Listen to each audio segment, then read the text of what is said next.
So good evening everyone. Can you all hear me? Good evening all of you. So please type in the chat box. Can you all hear me? And can you see the screen clearly?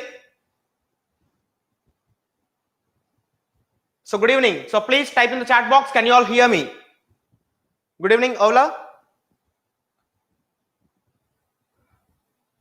So can you all hear me and can you see the screen? Okay, fine.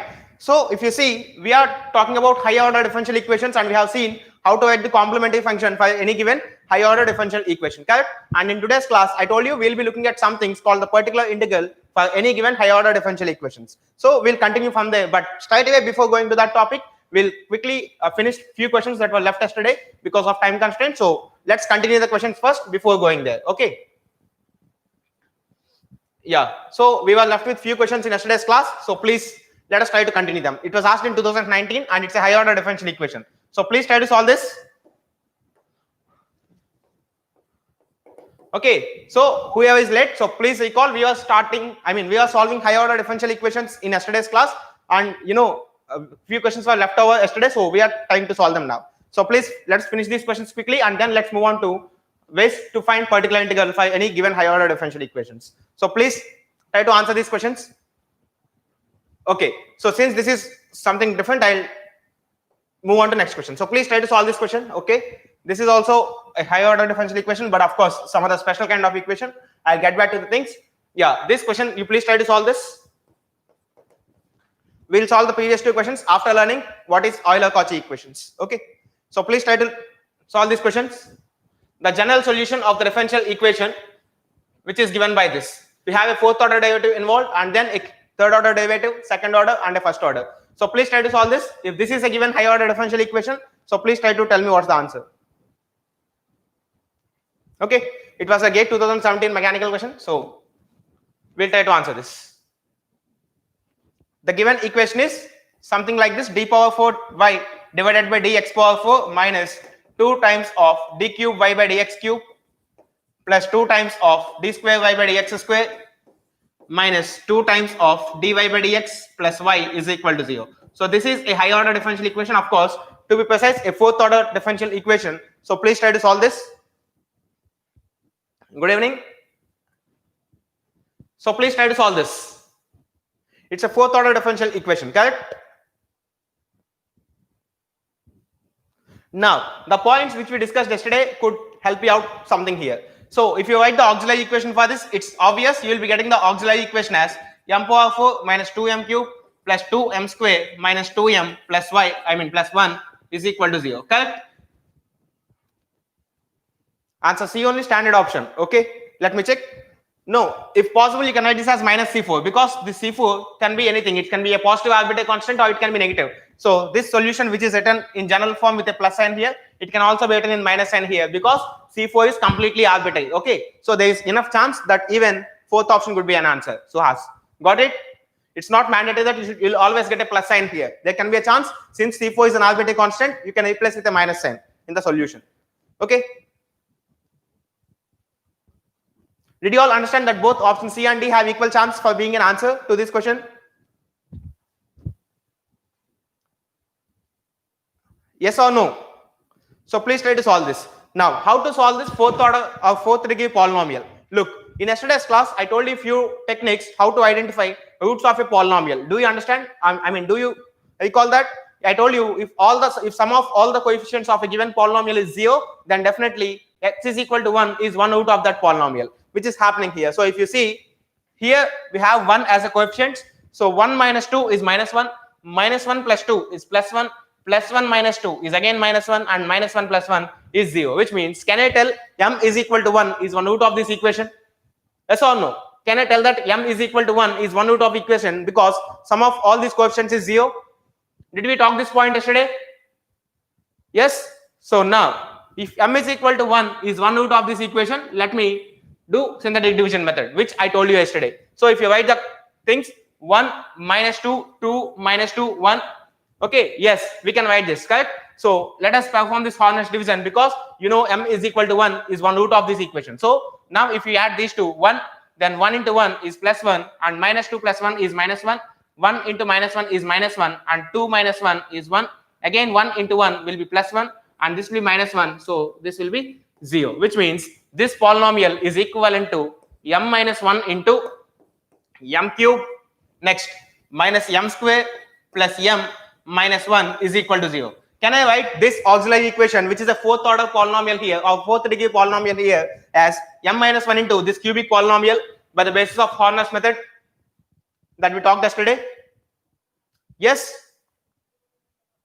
Yeah, okay. Whatever might be the answer, it's okay. So are you all understanding the procedure that we are working out? Yes. So similarly, if you see again, x is equal to 1 is one root of this equation. I mean m is equal to 1, because again the sum of coefficients of this terms here is again 0. 1 minus 1 is 0, 0 plus 1 is 1, and 1 minus 1 is also 0, which means you can write this as m minus 1 into m minus 1 into, and if you deal again this division with m is equal to 1, one more time, 0, 1, it's 1 and it's 0, and again this is 0 and 1, and finally this is 0. So this is m square plus 1 is equal to 0. So this is how you will be solving a repeated root case basically. So you have m values as 1 comma 1 and m is equal to plus or minus I as well, because if m square is equal to 1, then the roots of m is nothing but plus or minus I. So you have a set of real value that got repeated and also some imaginary value. So if you see the solution corresponding to this particular equation, I mean this particular roots, is c1x plus c2x, I mean c1 plus c2x into e power x, and of course equations corresponding to this root is e power 0x, which is of course 1 into c3 cos x plus c4 sin x, which is here. Correct? Yes or no?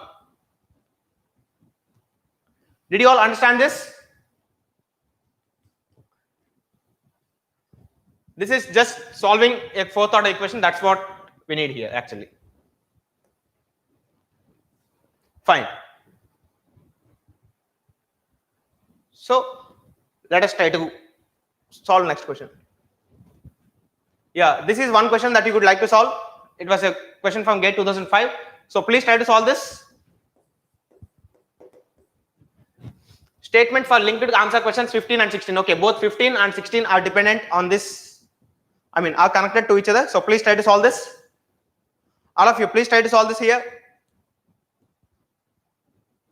The given equation is d square y by dx square plus p into dy by dx, and of course plus qy is equal to 0. So they are asking for values of p and q if this is the solution of this. Now, oh, I'm sorry. Yeah.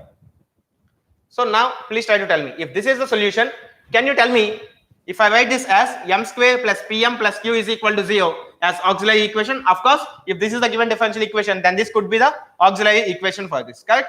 If this is the auxiliary equation, now see the roots are minus 1 and minus 3. Correct? Can I tell the roots of this auxiliary equation are minus 1 and minus 3? Yes or no? Can I tell the roots of this auxiliary equation are m is equal to minus 1 comma minus 3? Can I tell this? Yes or no? Because if you get this roots as m1 comma m2, then the solution will be written as y is equal to c1 into e power m1x plus c2 into e power m2x. So if you compare this c1 e power minus x plus c2 e power minus 3x with the standard form of c1 into e power m1x plus c2 e power m2x, can I write that minus 1 comma minus 3 are roots of this equation? Yes or no? Please type in the chat box. Can I do this? Correct? If I can do this, which means I told you sum of the roots means minus 1 plus minus 3 should be equal to minus p by 1 from this quadratic equation, and also minus 1 into minus 3 is equal to q by 1. Now are you all getting why did I tell you those points yesterday about polynomials?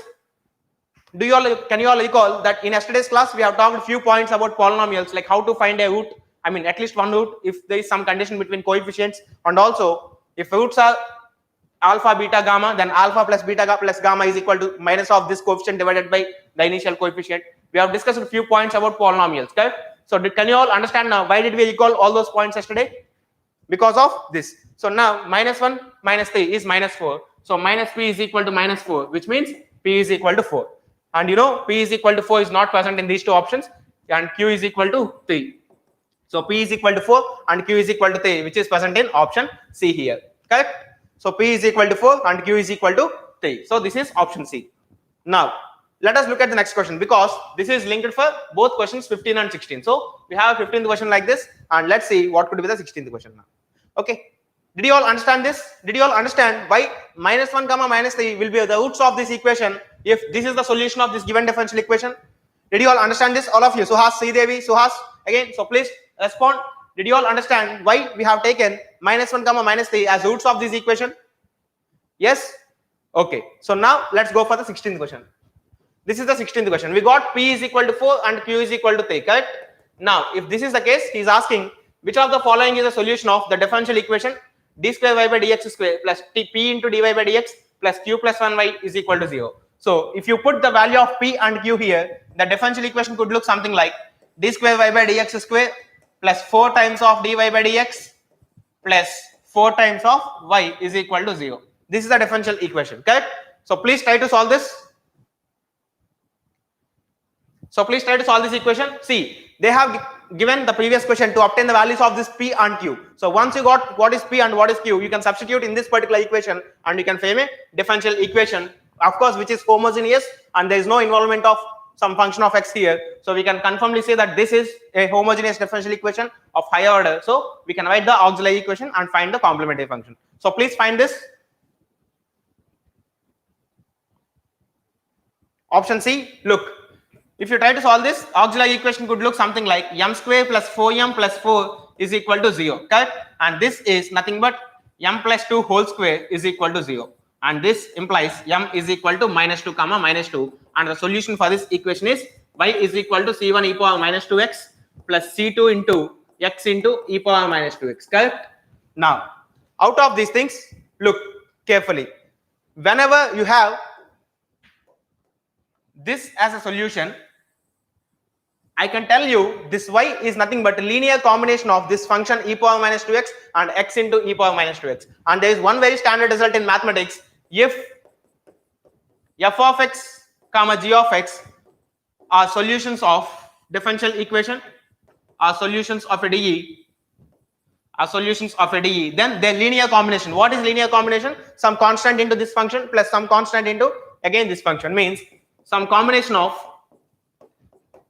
f of x and g of x in terms of linear combination is also a solution of the given differential equation. Okay, this is one very standardized result, which of course I didn't even prove in basic comprehensive course because the proof is a bit beyond this course. So please try to take this point. Whenever you have these two as solutions, then the linear combination of these two functions will also be a solution of the given differential equation. Okay, so if you have this, then definitely from these equations we can identify this e power -2x is a solution of this differential equation, and also x into e power -2x is also a solution of this differential equation. And of course, in the options it's given x into e power -2x. We have C here, and C is the correct answer for this. Okay, if you want, you can check. Both these will independently satisfy this differential equation. Clear? So can I go ahead for the next question? I hope you understood what's the point here. Okay, so can I go for the next question? All of you please respond. All of you please type in the chat box, can I go for the next question or no? If you have any difficulty, you please ask me. Okay, fine. This is one question. Okay, let me solve this question later because this is a non-homogeneous equation, and since we don't know how to find the particular integral still. Okay, so let us solve that next part. Okay, so let us come for today's class. So basically today we are continuing this higher order differential equations in the second part. So let us continue the topic. So in yesterday's class we have seen how to find the complementary function of a given higher order differential equation, correct? So now let us see how to find the particular integral, because we have seen any higher order differential equation, any higher order differential equation is of the form some function in terms of operator d operating on y is equal to some function f of x, correct? This is what we have seen, and of course where d is the differential operator d by dx, correct? Yes or no? And in all the differential equations, of course, to be precise, in all the homogeneous differential equations that we solved the differential equations without any integrations, correct? Did we do integration at any point? Did we integrate at any point in obtaining the solutions for homogeneous differential equations? Did we do that? Any one of you? Did we do that? No. So This is actually an operator which is the differentiation. So the inverse of this operator means 1 by d is nothing but integration of dx. Okay, so this is an operator and 1 by d implies this is inverse of this differentiation operator which is integration. Okay, so please keep this in mind because we have seen something like this 1 by f of d operating on f of x, correct? Now there can be a chance this f of d is only d, so 1 by d is nothing but integration of this f of x. In particular integrals we integrate few times whenever it's needed. So now let us get back. We have seen how to find auxiliary equations and then how to write the complementary functions, and I told you the complete solution of any differential equation is the summation of the complementary function plus the summation of the particular integral, and we have done our part in doing this. Now let us see how this can be written. Okay, so let us see case 1. I'm straight away going for the cases since this is a revision course. If you need any further explanations you can go back always to the comprehensive course. Clear? So let's do this. When f of x is exponential function means if this is of the form e power ax, if you have this then particular integral pi is equal to, see this pi stands for particular integral. Okay, let me write a bit neatly even though it's tough for me. Particular integral. Okay, and this is equal to 1 by capital F of d operating on e power ax. Correct? The solution for this is nothing but 1 by f of a into e power ax if capital F of a is not equal to 0. Okay, this is the case. Now let us suppose there can be some instances where this capital F of a is 0. For example, if I have e power x operating on basically d square minus 2d plus 1, if this is my differential equation and if this is the particular integral, then here if you compare this e power x with this e power x, you got x is equal to 1. There can be some chances where this f of a is 0 few times, correct? Because if I put this d is equal to 1 here, then 1 minus 2 plus 1 is 0. So there can be a chance where you'll be getting 0 in the denominator. So if you have 0 in the denominator and this is equal to x into 1 by f dash of a into e power ax when f of a is equal to 0 but f dash of a is not equal to 0. Okay, whenever this f dash of a is not equal to 0, we'll multiply this with an x ahead of this operator and we'll write 1 by f dash of a into e power ax. And suppose if this f of a and f dash of a both are 0, then we'll go for second order x square into 1 by f double dash of a operating on e power ax. Okay, and when this is the case when both f of a is equal to f dash of a is equal to 0 and f double dash of a is not equal to 0. Now this goes on as like this. Okay, so as this till we get some non-zero denominator, we'll continue this expressions. Now can you tell me any suggestion that if f double dash of a is also is equal to 0, can you tell me what to write in case of particular integral in next case? Can anyone of you tell me what could come here in place of x square? What could come in the next step? If suppose f double dash of a is also equal to 0, then in the next step in place of this x square, what term could come here? We have x cube into 1 by triple dash of f at a into e power ax. Correct? This is what you will be getting. Is that clear to all of you? Yes, x cube, all of you are correct. So please pay attention, and this is how you will be finding particular integral in case whenever this f of x is e power ax. Now let me try to do something here. Let us try to solve one equation, d square y by dx square minus 5 times of dy by dx plus 6y operating on e power 2x. So please let us try to solve this equation. Okay, of course x cube and third derivative in the case. So now let us try to solve this equation. This is a higher order differential equation and this is of course some non-homogeneous equation because you are seeing some function in terms of in terms of x basically. So now if you see, let us write the complementary function directly. y complementary function is equal to c1 e power 2x plus c2 e power 3x. This is what the complementary function will be. If you write the auxiliary equation, m square minus 5m plus 6y, m square minus 5m plus 6 will be equal to 0 and m is equal to 2 comma 3. So this is how you will be getting complementary function. I'm not interested in that because we have seen enough examples on how to write that. Now let us try to find the particular integral for this. Particular integral is equal to 1 by d square minus 5d plus 6 operating on e power 2x. Okay, this is what we have. So can you find what could be the value of this particular integral based on the steps I have given you here? Based on the logics that I have given you here, can you find what could be the particular integral of this particular case whenever this is capital F of D and this is e power 2x? Any one of you? Please try to answer this. It's 0, is it? 1 by 5 into e power 2x. Okay, maybe there's a chance. Minus e power minus 2x, 0.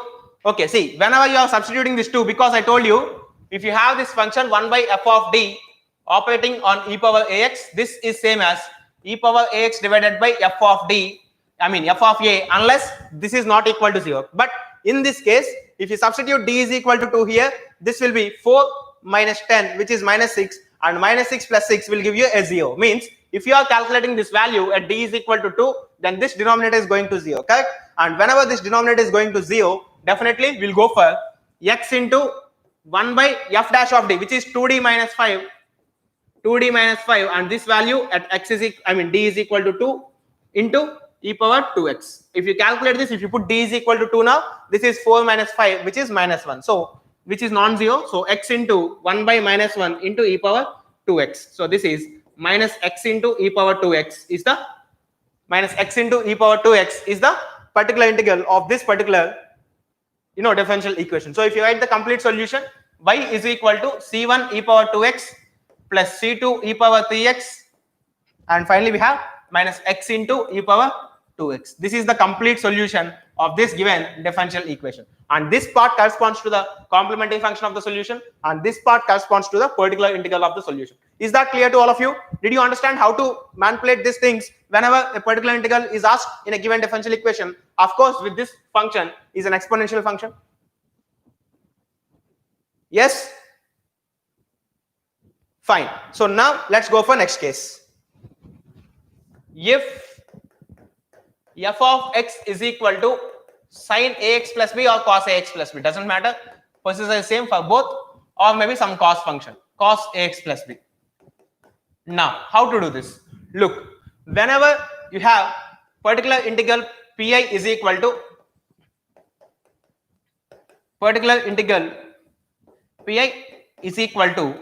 1 by capital F of d operating on sin ax plus, let me take sin ax plus b, but procedure is identically same for both sin ax plus b or cos ax plus b, doesn't matter, the procedure looks same. But whenever if you have this f of d, then replace d square by minus a square, where the value of a you can take from this expression sin of ax plus b. Okay, so when you replace d square by a square, then definitely this function gets modified. Okay, for example, if you have 1 by d square plus 4 operating on sin 3x, then in place of this d square you will replace with minus 9. Okay, so 1 by minus 9 plus 4 into sin 3x, which will give you minus sin 3x divided by 5. Okay, now there is two special cases in this. First special case is, what if the denominator is 0 when you substitute d square is equal to minus a square? Means in place of sin 3x, let us suppose I have sin 2x. Okay, see, this is a simple case whenever this denominator is not equal to 0 or something is not happening here. But now if you have this sin 2x here, then definitely when you substitute d square with minus a square, you will be getting a 0 denominator, correct? Can you all feel that whenever there is sin 2x here, then definitely this d square will be minus 4 and this denominator is getting to 0?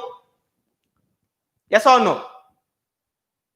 Correct? So if you do this, then if this denominator is 0, then definitely you will go for x into 1 by f dash of d operating on sin ax plus b, and then you will be again doing this substitution d square with minus a square, and you will keep on doing this.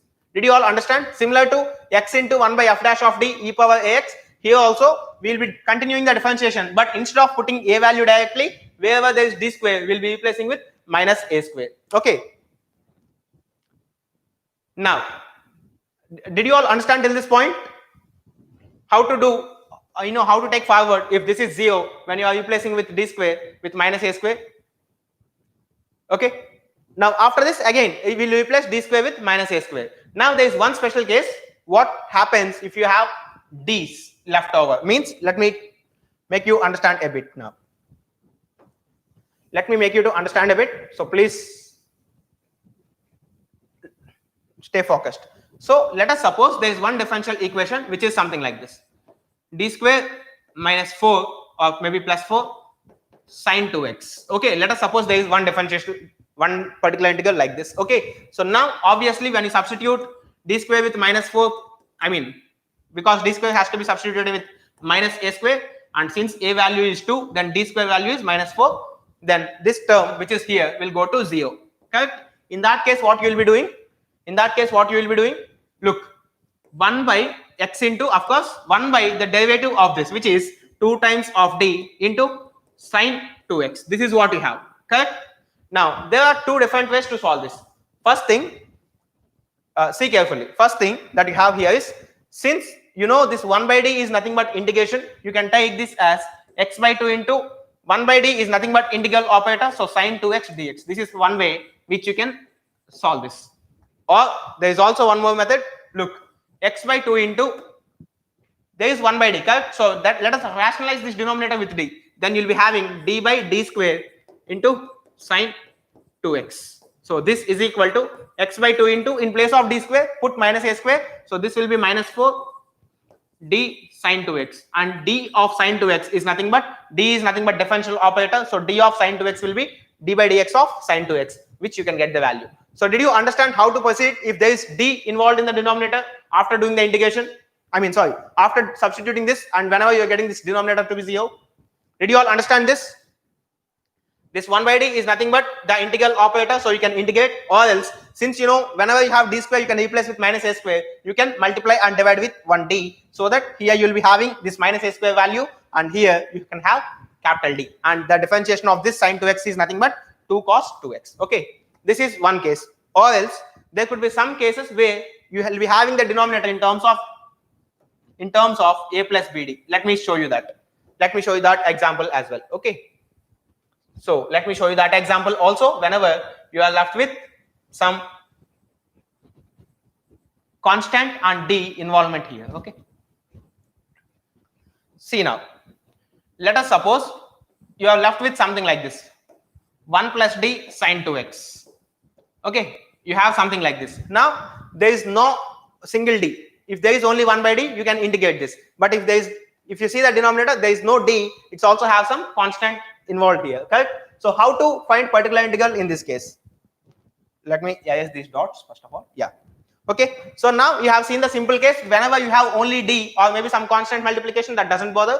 So into sine 2x, then you have seen this is only involving d here, so you can integrate this. Now whenever you have some combination along with d and a constant, now the thing that you can do is you can rationalize 1 plus d into 1 minus d divided by 1 minus d, operating on sine 2x. Okay, so we can multiply this. So once you rationalize this, then definitely 1 minus d divided by 1 minus d square sine 2x. This is what you will be having here. Okay, so now this d square can be replaced with minus a square. So 1 minus d divided by 1 minus d square means minus of 2 square, which is minus 4, operating on sine 2x, and this is equal to 1 minus d by 5 operating on sine 2x. And now you can see, since this is a multiplication, this 1 by 5 is a constant, and 1 into sine 2x is nothing but sine 2x minus d of sine 2x, means derivative of sine 2x is nothing but 2 cos 2x, and you will see that this is the particular integral for this particular equation.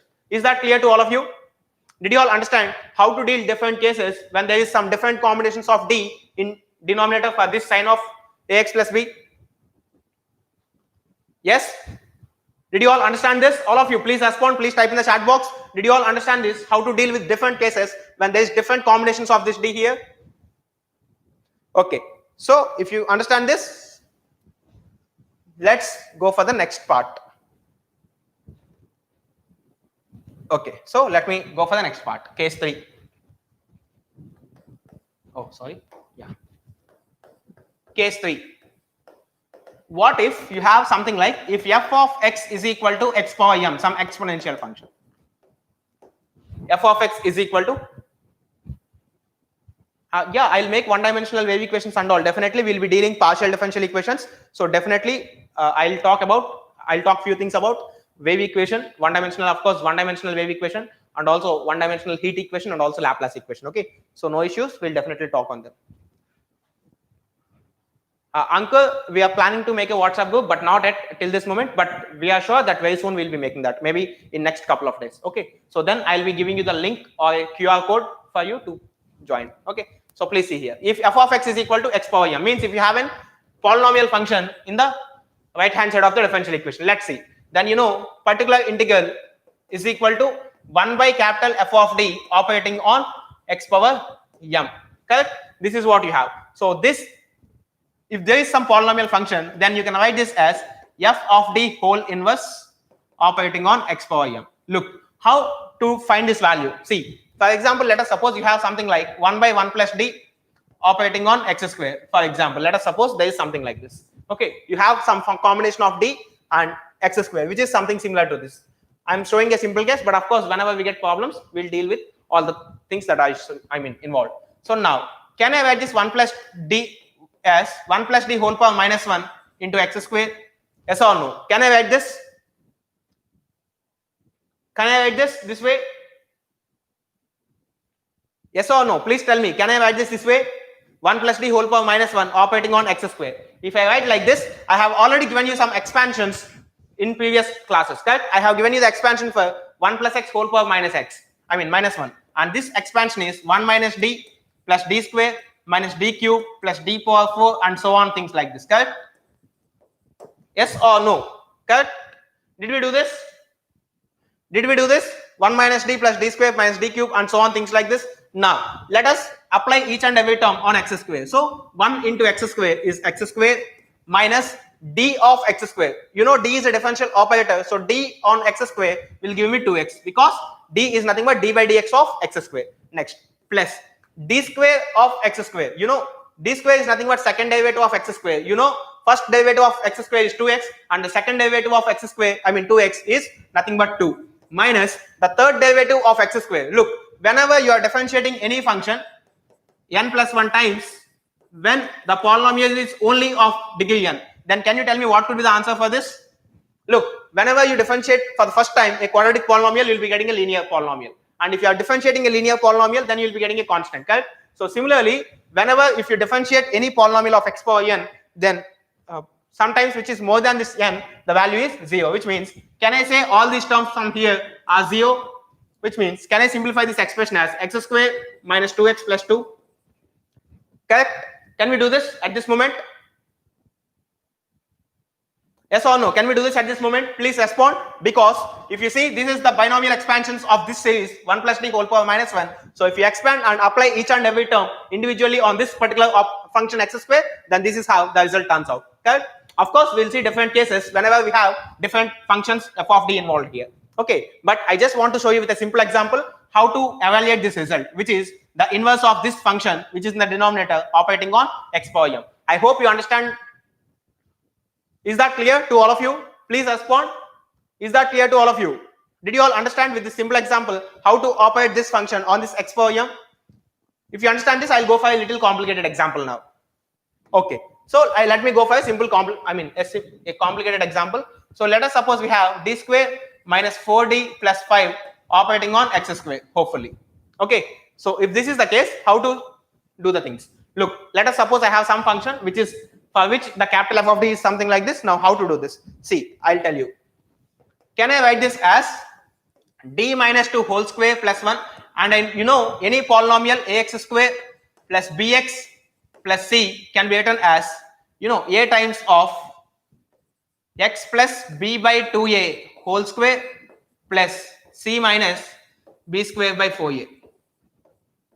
Yes or no? Can you write this way? Because any polynomial which is of this form ax square plus bx plus c can be written something like this. Correct? Can you all understand this? Yes or no? Please respond. Can you all understand this? Correct? So that's how actually you'll be getting the roots minus b by 2a plus or minus root of b square minus 4ac by 2a and all. But now, one thing I want to tell you, you can convert any quadratic equation as some constant plus the variable involving square. Correct? So by completing the squares actually. So now if you see carefully, let me erase this for a while. Okay. So now see carefully. I can write this way, which means I can write this as 1 by 1 plus d minus 2 whole square. Correct? I can write it this way. Now, if I take this as 1 plus d minus 2 whole square whole power minus 1. Now, this is of the form 1 plus something whole power minus 1. Correct? This is of the form 1 plus something whole power minus 1. Now, can you expand this again? 1 minus d minus 2 whole square plus d minus 2 whole power 4 and so on. Can you expand this? Again, as per the logic. Correct? So now again operating this on x square. So after some higher order terms, maybe depending on the degree of this polynomial, you will be getting some particular integral. Okay. Did you understand the basic idea how to convert these things into some function capital F of d whole inverse operating on x power m? Did you all understand this? How we convert any given differential equation for calculating the particular integral in this way? Did you understand my intention here? Is that clear to all of you? Yes? Can I go for the next question? Yeah, we'll assume, see, whenever we are expanding anything, we'll assume these are less than ones. Okay. For applying binomial expansions. Clear? Okay. So see. Sometimes it can come, look. Fine. So let us go for next case. Case 4, if f of x is equal to some function into v, where v is some other function of x. Okay, so basically this is f of x is a combination of e power x into v. So now this can be written as particular integral is equal to 1 by capital F of d operating on e power ax into v. So this can be written as e power x can be brought out of this operator, and you can write this d with d plus a operating on v. Now again, depending upon this type of function, we can evaluate this result, correct? Because you know how to evaluate this. So if v is exponential, you know what to do. If v is sine or cos, you know what to do. If v is algebraic, you know what to do and all. So we'll apply this again. So this is how you will be calculating this. Similarly, I would like to write case 5 also. If f of x is equal to some function which is multiplication of x and v, where v is also some other function of on v minus f dash of d divided by f of d whole square operating on v. This is what you'll be having. But of course, questions of this level complexity are not coming in GATE exam. They'll just ask you some trigonometric value or some exponential values. Is that clear to all of you? And sometimes you'll be having something, case 6, some constant. If f of x is some constant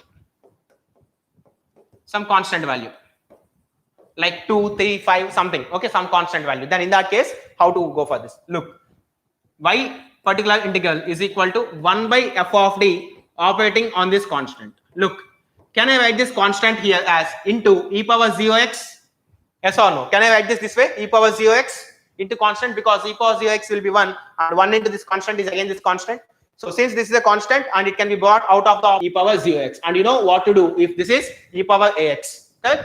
So these are basically different cases where you can find the particular integrals for different functions of f of x. Of course, I didn't give you the data for whenever you have log functions or inverse trigonometric functions, because whenever there is log or inverse trigonometric functions, then finding those values is beyond the scope of this course. Okay, so we don't deal for those two kind of functions, basically the logarithms and inverse basically inverse trigonometric functions. But of course, for algebraic, trigonometric, and also polynomial functions, we have well-defined ways for solving them. Is that clear to all of you? Can I go ahead? Okay. So can I go ahead for solving questions now? Because the ways of finding particular integral. And so now for any given higher order differential equation, you know how to find the complementary functions, and also you know how to find the particular integrals. So if you know both these things, you know how to find the total solution of the given differential equation. Okay, so now I hope you are clear with finding the complete solution of a v is any function of x. Basically again this combination of v can be e power x, v can be trigonometric function, then v can be some exponential function, or v can be polynomial function, any function. Basically v is some function in terms of x. Okay, sometimes you can have combinations like x into sine of ax plus b and all. For example, x into sine 2x plus 3, Again, you can have something like e power 3x into x square, things like this, correct? We can have these kind of functions on the right hand side, which is some combination of e power ax into some other function of x and x into some other function of x. So in that cases, we use this. Don't worry, Ankit, we are having some special session for partial differential equations. Then in that partial differential equations, I'll solve everything in detail. But of course, if you want some preliminary knowledge on partial differential equations, you can always go for last lecture of differential equations module in comprehensive course of engineering mathematics. Okay, and the link for comprehensive course is in the description of this video, so you can always go there. Okay, in the last lecture, I think I have dealt differential equations in 7 lectures. So 7th lecture is nothing but completely about partial differential equations. You can go there. Okay, is that fine, Ankit? So we are starting some problems on finding particular integral now. So this is one question, of course. So please, okay, I'll make things more clear in this course. Okay, I'll spend some good time on partial differential equations, no issues. So see here, the necessary and sufficient condition for the differential equation of the form m dx plus n dy is equal to 0 to be exact is, see, this is the question that we were talking yesterday. If there is some question, if there is some differential equation which is of the form m dx plus n dy is equal to 0, of course both m and n are functions of x and y. So if this is a 0 equal to 0, then definitely the answer is Netflix. Okay, so basically what does this Netflix involve? Dou n by dou x term, correct? I told you this word Netflix so that you can remember this word n and x here, so you won't be getting confused. Okay, so dou n by dou x is equal to dou m by dou y is the condition, and in yesterday's class I have shown you, I proved you how this condition has to be attained for the differential equation to be an exact differential equation, correct? What is Netflix? Kalimula, you don't know what is Netflix? Okay, it's fine. Netflix is an web series, you know, you can find in many platforms. That's a really interesting web series, of course. Fine, let's get back to this differential equations. So now see here, this is the condition. Okay, Netflix is one standard web series. Okay, you can, I think, host it in, I think Netflix has separate purchase, right? I never purchased to it. It's okay. Fine. So this condition is really important. Of course, C is the correct answer. Okay. See, how are the options? They are very much similar. Dou m by dou x is equal to dou n by dou y. Then they'll give you squares. Sometimes they put a minus sign like this. Dou m by dou y is equal to minus dou n by dou x and all. So they'll try to confuse you with different options. But please remember, it doesn't involve any minus sign at any of the ends. But of course, this n will be having this x here. Okay. So dou n by dou x will be equal to dou m by dou y. And in class before that, the class I took day before yesterday, I have proved how this condition has to be attained for the given differential equation of first order has to be an exact differential equation, correct? So can I go for the next question? Did you all remember all these things? Look, what is this physical significance? Ankit, I have explained it that why this should be happening normally for that differential equation to have an exactness. Okay, means this differential equation which is given here should be a derivative of some function. Exactly. If this is there, then definitely you know this function has to be a constant. Means this represents a plane in 3-dimensional coordinates. Fine. This is the question. So please try to solve this. Of course, I have few more questions of ordinary, I mean first order differential equations. So let me solve them. So if you see transformation to linear form means, you know, this equation is non-linear because he has given n is greater than 0. So n can be anything, 2, 3 and all. Transformation of this linear equation by putting v is equal to y power 1 minus n. How does this equation gets converted to? So this is the question. Okay, if you make this transformation that v is equal to y power 1 minus n, then how come this equation gets transformed to? We solved this in yesterday's class, correct? You remember we have taken some special kind of nonlinear equation and we have converted that nonlinear equation to linear equation by making this particular substitution. I think I used the variable z there, but it's given as v here, correct? Did we see two special kinds of nonlinear equations which by substitution we can convert them into linear differential equations? Yes, it's a Bernoulli's equation basically. So if this is Bernoulli's equation, I have told you how to convert a Bernoulli's differential equation into a linear differential equation. So please try to solve this. Look, in yesterday's class, whoever didn't attend yesterday's class, you please listen. In yesterday's class, we discussed something. If you have any differential equation, okay, since I have that notes of yesterday's class here, I'll show you. Look, let me show you this. Yeah, somewhere here. I think I'm nearing this. So see here, whenever you have differential equation of this type, dy by dx, Bernoulli's equation I mentioned in yesterday's class. So if you see, if this is dy by dx plus py is equal to q into y power n, of course y is something higher and this equation is nonlinear. Then by substituting this y power 1 minus n as z, see here, let y power 1 minus n as z. In that question in GATE, it was asked you need to put v here. If v is equal to y power 1 minus n, then how come this Bernoulli's equation gets transformed to a linear differential equation? That's the question, and this is how the linear equation, the given Bernoulli's equation gets transformed to a linear equation with dz by dx plus 1 minus n into p and 1 minus n into q here. So let's get back to the question that we are talking about. This is the question that we are talking about. So if you see, this is something similar, and the answer for this could be something like this. Okay, because you have seen dz by dt plus 1 minus n into p times of z is equal to 1 minus n into something q basically. So if you can recall this, then you can easily say first option is the answer for this, and that's correct as many of you have written here. So do I need to solve this question again, or can you recall the things? Do I need to solve this again by taking y power 1 minus n is equal to v? Again, should I do the same thing again, or it's not needed? Please type in the chat box. If it's not needed, we'll go for the next question. No need, correct? No, because I have just shown you the screen also of the previous discussions. Not needed. Okay. So if not needed, then this is the question. GATE 1996. This is some non-homogeneous higher order differential equation, and you can see here it's a second order, and of course it's a non-homogeneous, which means they involve some particular integral for calculation of complete solution. So please try to solve this with the knowledge I gave you in today's class, how to find the particular integral. Please find what could be the particular solution. Means basically it should be particular integral, I guess. Here in this word it should be particular integral. So please try to find what could be the particular integral of this differential equation.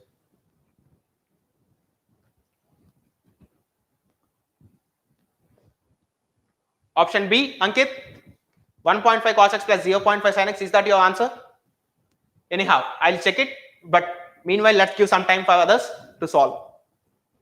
So please try to solve this, and again, if you're liking the content that's being shared here, you're always requested to please like the videos and share them among your circles. So since this is for free, we can help many of the students if you keep on sharing them. Okay, and also you can, if you're here for the first time, you can always subscribe to the channel so that you will be getting notified from the first lecture itself whenever we are launching any course.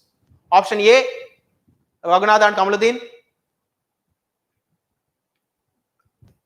Raghunath, where are you from? Could you please tell me?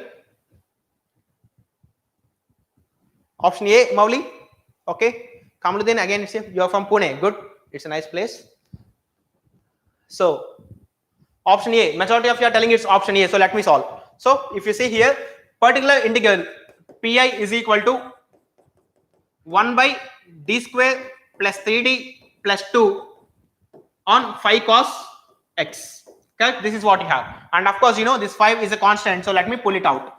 5 into 1 by d square plus 3d plus 2 into cos x. And some of you asked whether this kind of questions will come in the exam. See, it came. So let us see how to solve this. Now, wherever there is d square, let us replace with minus a square. So if you see, I have given you the standard form of cos ax plus b, correct? So if you compare this, what could be the value of a? Can you tell me, if you compare both these things, what's the value of a here? Because in place of d square, I need to replace it with minus a square. So if that's the equation that I gave in standard form, so if you compare, what's the value of a? A value is 1, correct? So which means d square I can replace with minus a square, which means I can replace with minus 1, correct? Because if a is 1, then definitely d square can be replaced with minus 1. So let us go for the next part. So y pi is equal to 5 times of 1 by minus 1. Next, you have plus 3d plus 2. So plus 3d plus 2 operating on cos x. This is what you have. So if you simplify this, 5 into 1 by minus 1 plus 2 is nothing but 1, and 1 plus 3d into cos x. And I told you, whenever there is some linear combination of this d and constants, you should rationalize this. So if you rationalize this now, we have 5 into 1 minus 3d divided by 1 minus 9d square, because 1 plus 3d into 1 minus 3d will give you 1 minus 9d square operating on cos x. Now again, if you replace this d square with minus a square, you will be getting 5 times of 1 minus 9 into minus 1, which is, of course, we have something to write here, into 1 minus 3d into cos x. So if you simplify this expression, this is 5 by 10, which is 1 by 2, into 1 into cos x is cos x minus 3 times of derivative, which is 3 into d by dx of cos x is minus sin x. So if you simplify this expression a bit, 0.5 into cos x, this minus into minus is plus, so 3 by 2 is nothing but 1.5 sin x. So 0.5 cos x plus 1.5 sin x is the answer, which you could see in option A here. Okay, so I hope that's clear how to find the particular integrals whenever there is some linear combination with respect to d in the denominator. Correct? Did you all understand this? How did we get this first option for this particular question? Yes or no? Please respond. Please type in the chat box. Yes? Okay, so I'm going for the next question now. Yeah, please try to solve this. The solution of a differential equation. Of course, this is a homogeneous differential equation, so you can always get this. Y double dash plus 3y dash plus 2y is equal to 0. So this is a homogeneous differential equation, of course, so you can solve very easily. So please try to solve this. Auxiliary equation is nothing but I will be solving along with you because I have touched that you will be solving this. M square plus 3m plus 2 is equal to 0, for which roots are minus 1 comma minus 2. So these two are real and rational numbers. So definitely y is equal to only complementary function because the right hand side is 0 and this doesn't involve any functions of x. So this is a homogeneous higher order differential equation. So complete solution is same as complementary function. C1 e power minus x plus C2 e power minus 2x. Okay, so which is available here in option D. Correct. Yeah, I'm happy all of you solved this because it's an easy question, so that's why I solved along with you. So I hope there's nothing difficult in this question. Let's go for next question. Yeah, this is next question. The particular integral for this particular combination of derivatives is dash. So let us try to solve this question. You please try to solve this and tell me the answer. See, the function is 3 into e power 2x, which is making this differential equation a non-homogeneous. So if this is the combination of derivatives that are involved, please find the particular integral with the points that we discussed. Any other class for civil student? I think I don't know of that. I am dealing mathematics and some other mechanical courses. Okay.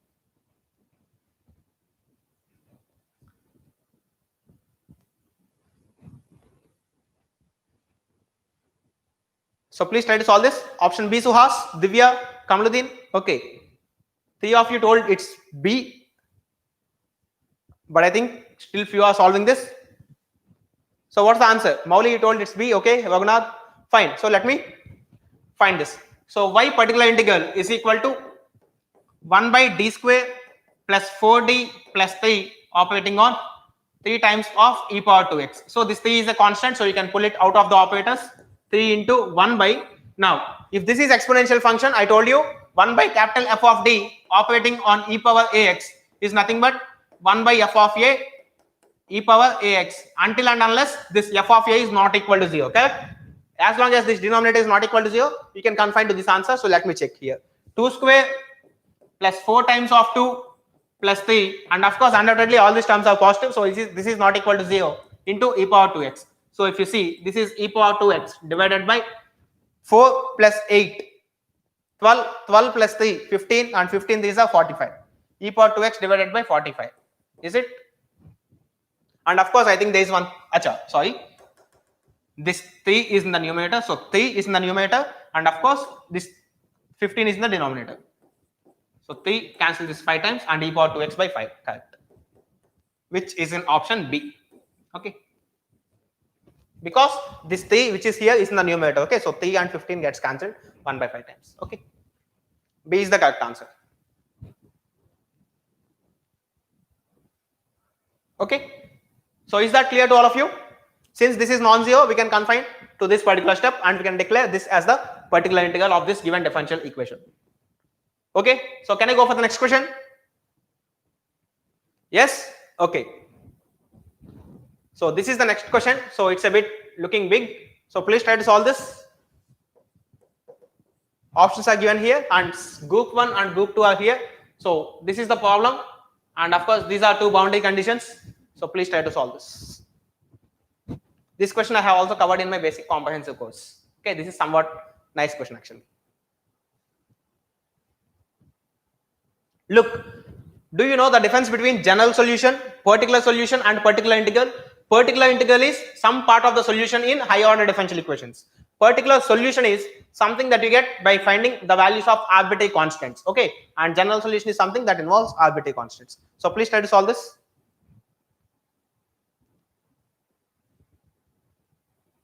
Please try to solve this question. It's a good question.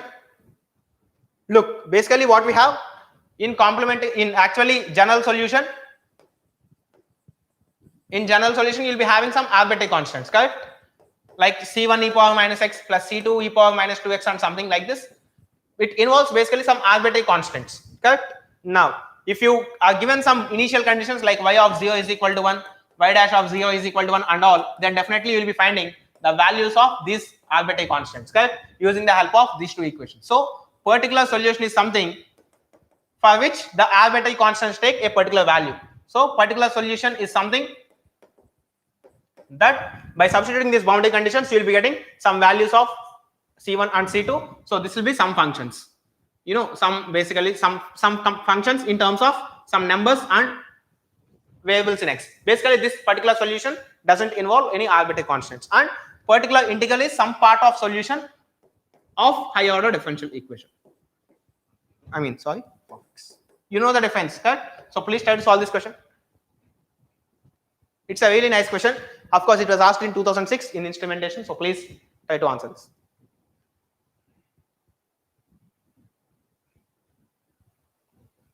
Option A, is it? Okay, I think maybe there is a chance that it can be option A. Look, this question, all of you please stop time. I'll tell you this. If you see the numbers in this differential equation, 101, 10.4, then 1.1, minus 0.9, there are a lot of things that feel you that the question is very tough. But see carefully. See the words. General solution of homogeneous equations, total solution of homogeneous equations. This is particular integral. Now, see carefully. This is a higher order differential equation. Of course, it's a non-homogeneous differential equation. Now, see carefully. Whenever, if you try to write the general solution of homogeneous equation, if you are treating this equation as homogeneous, which means the right hand side is 0, then if you are writing general solution for this homogeneous part, will that general solution include arbitrary constants or no? Please tell me. Look, if you are writing general solution for this homogeneous equation, will that general solution include arbitrary constants or no? Please tell me this. It's a general solution. So, can you all please tell me, will that include arbitrary constants or no? Yes, it includes arbitrary constants, because you know, as long as if you are taking this as homogeneous part and equating to 0, the complementary function of this will definitely have some arbitrary constants, correct? If you know this point, this P should get matched to 2, because both in option 1 and in option 3, there are no arbitrary constants, and a general solution will definitely include arbitrary constants. So can I say this P goes to 2? Did you understand this? Did you understand this? This P goes to 2. All of you, please respond. Did you all understand? Definitely this P goes to the second option, because this group, in the first option and third option in this group 2, there are no arbitrary constants, which means P should go to 2, and out of these 4 options, these 3 options doesn't have P going to 2. Only this option has P going to 2. Only this option has P going to 2, which means first option is the answer. Now, let us analyze for other 2 parts also. Now, if you see, out of first option and third option, which one is lengthy? Means out of these 2, which option has included the other option? You can clearly see this third option is including this first option. Correct? Now, see carefully. This is particular integral. This is total solution. Now, out of particular integral and total solution, which will include which? Total solution will include particular integral in that. Correct? So, which means this 0.1 e power x is the particular integral, and this particular integral plus some other function is the, of course, which is some part of this, because it can be quite possible for these given conditions, this b can go to 0, and you'll be having only cos 10x term that's being left over. So which means this 0.1 into e power x, which is here, is a part of this complete solution, and which means this is the particular integral, means this q could go to 1 and this r should go to 3, which is also there here. Q goes to 1 and r goes to 3. Is that clear to all of you? Let me erase these lines so you can see something clearly. So, did you all understand this? If you understand this logic and if you try to solve this question, that's that takes not less than 15 to 20 seconds to answer. But if you try to solve this equation, that's it, your story is done. Clear? Is that understandable to all of you? Yes or no? Please respond. Are you all able to do this? Understand this logic for this question without actually solving this problem. Okay? Fine. So sometimes there is no necessity that you need to solve complete questions, because in exam, if you try to solve this question, that's it, your chapter is done. It takes minimum some 5 to 7 minutes for you to get the solution of this. See the numbers: 10.4, 1.1, minus 0.9 and all. They'll waste your time by making some questions like this. But if you are very clear with the basic knowledge of any concept, that's it, you can answer these questions. I hope you understood this. Yeah. If there is any doubt, you can ask me, or else I'll go for the next question. Can I go for the next question? Okay, I hope you understood the logic. So can I go for the next question? Okay, fine. I told you, if you are not responding, I'll assume myself that you are understanding everything. Okay, if you want to stop me assuming like that, you can ask something. Fine. This is one question from 2009. So please try to answer. The homogeneous part of the differential equation d square y by dx square plus p into dy by dx plus qy is equal to some function again. Of course, maybe constant, doesn't matter. P, Q are constants. Okay, this can be a constant, no issue. Are real coefficients. Okay, then the homogeneous part has distinct real roots if. Now, what's the auxiliary equation of this? P square, m square plus p m plus q is equal to 0 is the auxiliary equation for this, correct? Yes or no? Now, if this equation want to have distinct real roots, then definitely the roots of this auxiliary equation has to be real and distinct. And you know the condition for any quadratic equation, for the roots to be real and distinct, the discriminant, which means b square minus 4ac should be greater than 0. You know this, correct? Because you know roots of a quadratic equation are given by minus b plus or minus root of b square minus 4ac by 2a, correct? Now, if this want to be a real number, then definitely this should be something greater than 0. And of course, for two values to be different, for both this plus and minus values to be different, this should not be equal to 0, which means this b square minus 4ac has to be greater than 0. Following the same logic, this p square minus 4 into 1 into q should be greater than 0, which means in a nutshell, you can say p square minus 4q has to be positive, which is given in option A here. Okay? It's a simple question, of course, but it was asked in GATE, so I thought of putting it here. So can I go for the next question? This is a very simple question. Basically, if this want to have real roots, then definitely this discriminant of this auxiliary equation has to be positive. So discriminant is nothing but b square minus 4ac. So this term p square minus 4q has to be something above 0. Okay, so I'm going for the next question. Yeah, this is next question. So please try to solve this. The solution of the differential equation, and they have given you some differential equation which is non-homogeneous, of course, and also this is some linear function 9x plus c plus 6.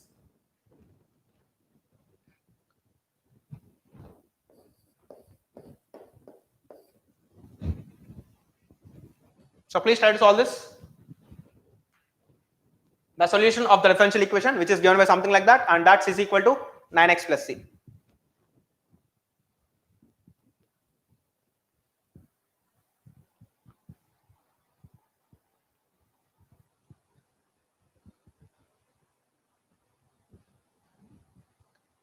Okay, C is the answer, is it? C. Okay, all of you are telling it C. Okay, let me check. So now straight away if you write auxiliary equation is something like m square plus 6m plus 9 is equal to 0, and which is nothing but m plus 3 whole square, which means I understand that m is equal to minus 3 comma minus 3 are roots, which means the complementary function for this is ycf is equal to c1x plus c2 into e power minus 3x. Okay, this part is not there here because there should be minus sign here. Similarly, this solution is also wrong because since the equation is non-homogeneous, this is some complementary function plus there should be some value here, correct? Because you should have complete solution as complementary function plus particular integral, but in this first option it's given particular integral as 0, which is not possible whenever you have some function involved here, correct? So both option A and D are wrong, and also we can say this is also a wrong answer. from this point you can tell C is the answer, but let us find the particular integral also. So particular integral is equal to 1 by d plus the whole square basically into operating on 9x plus 6. This is what you have. So let me try to solve this particular, because I am solving this for the people who are here for the first time. So 9x plus 6, this is what you have. I think it's 9x plus 6. Yeah, 9x plus 6.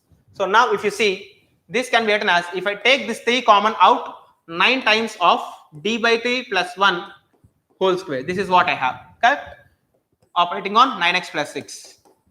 This is equal to 1 by 9 into, I can write this as 1 plus d by 3 whole power minus 2.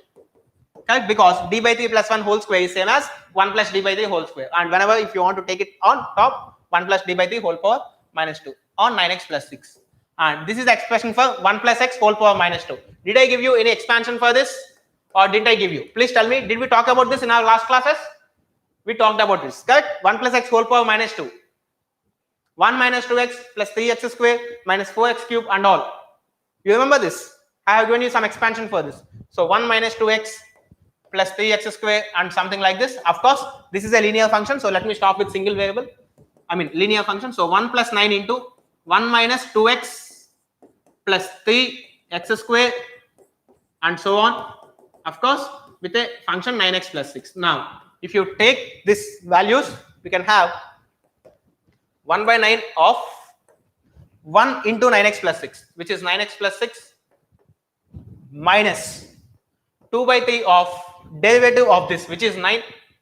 And of course, if you calculate the second derivatives of linear function, that will be 0. So this solution ends somewhere here. So this is 3 and 1 by 9 of 9x plus 6 minus 6. The 6 gets cancelled and 9x by 9 will be x. So x is the particular integral for this particular problem. So which is given here x. So this is the complete solution. Okay, but without finding the particular integral, by the moment you obtain what is the complementary function, you can answer this particular question. Okay, because if you see, all 3 other options can be definitely wrong. Yes, did you all understand? Did you all understand first of all how to find the particular integral, and also did you understand without finding particular integral how can you answer this question? Yes? Yes, correct. So I'm going for the next question now. So please try to solve this next question. This is the next question. So it's given something like this. Okay. Before going for that question, let me try to solve this question. Okay, because for questions which are involving this form, x square into d square y by dx square and all, I have some special, format to discuss these questions. So I'm putting them back. Once we finish these questions, I'll get back to that. Okay.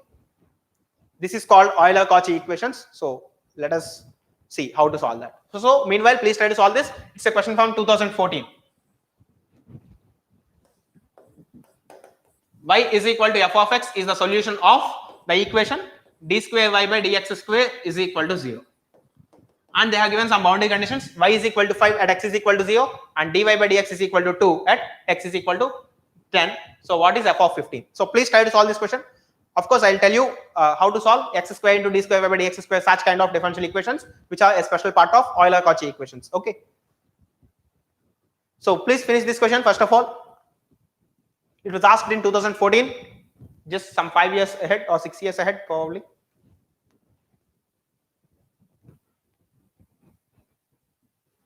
Are you all understanding the things? First of all, please confirm me that, because I'm going very fast. I understand, because this is a revision course and revising a complete topic in just 2 hours along with previous gate problems is really, a bit time taking. So I'm making the things very fast, and I also gave you the link for comprehensive course. So wherever you need a bit more explanation, you could definitely find it in that course. So are you all understanding? First of all, please tell me that. If you're not understanding, then there is no use of running this course as well.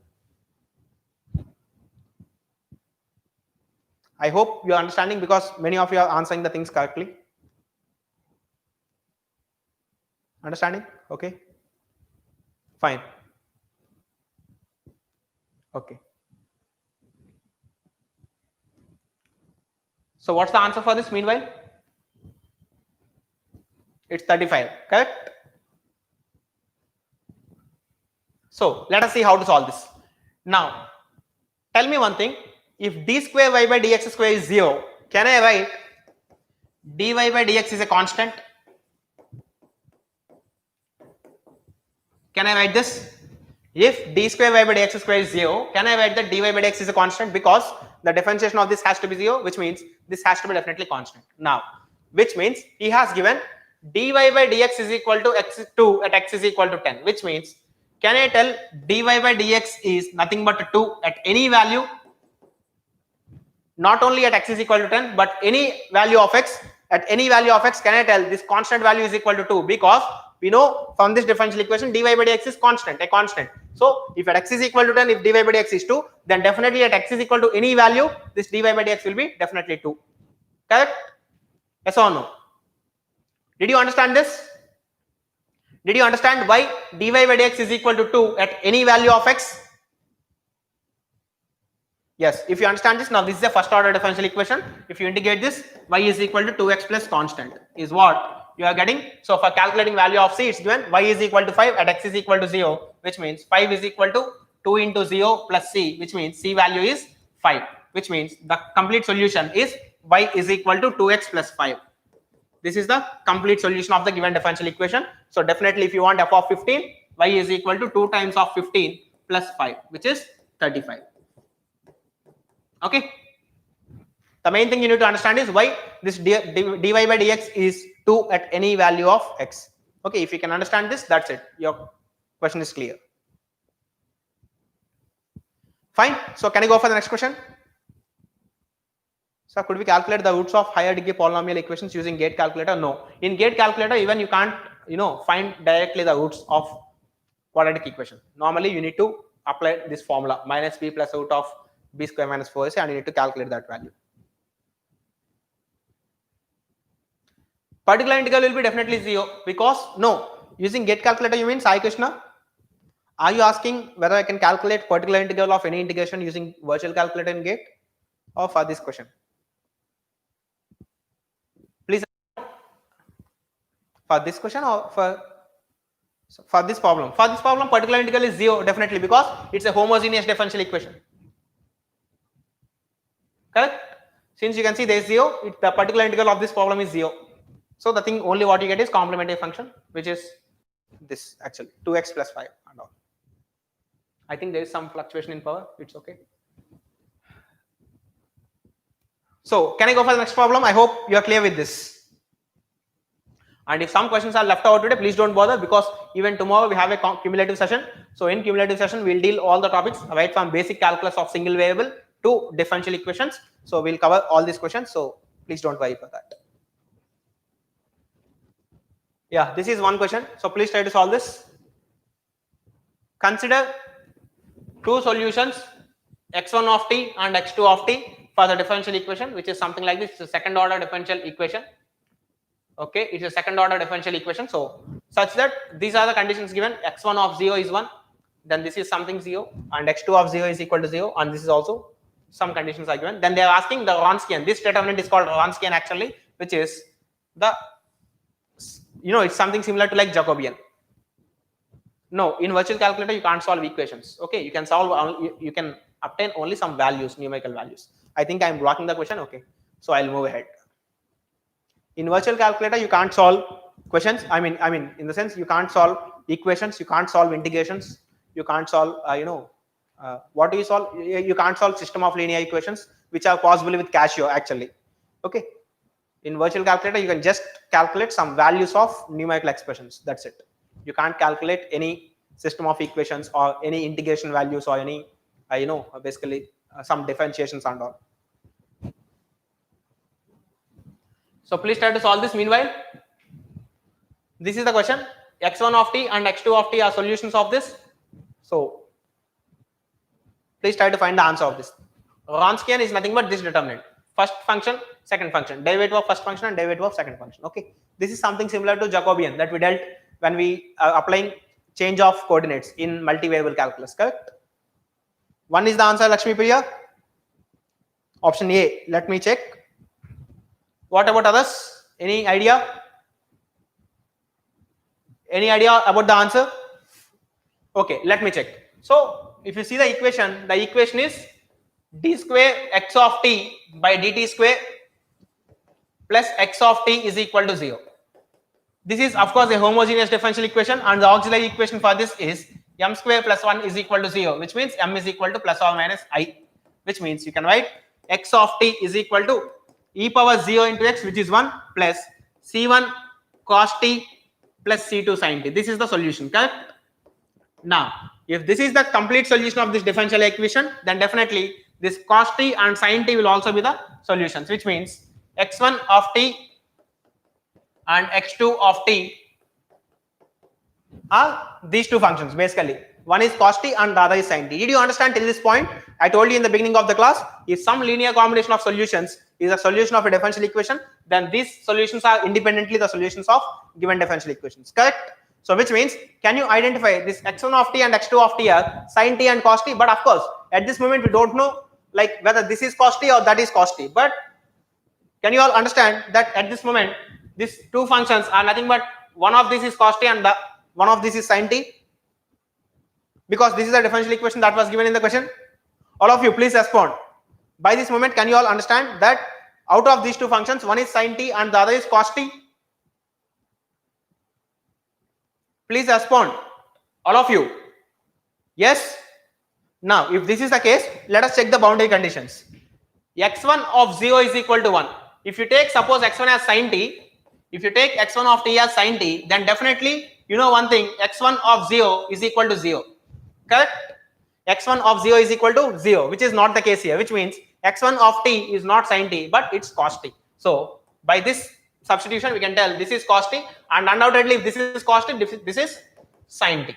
Now they are asking about the Wronskian of these functions. So did you all understand how did I obtain this x1 of t as cos t and this as sin t? Look, initially I don't know what is cos t and what is sin t, but now by looking at the boundary conditions that's given here, x1 of 0 is equal to 1. If I take this x1 of t as sin t, for example, then I am getting this 0, which is not equal to this one. So which means I am getting this x1 of t as cos t and that as sin t. Is that clear till here? Is that clear till here? So please respond. If you are clear till here, then we'll go for the next part. Yes? Can I go for the next part of the solution? All of you, please type in the chat box. Can I go for the next part of the solution? So if I can go, then see here. What is a Wronskian?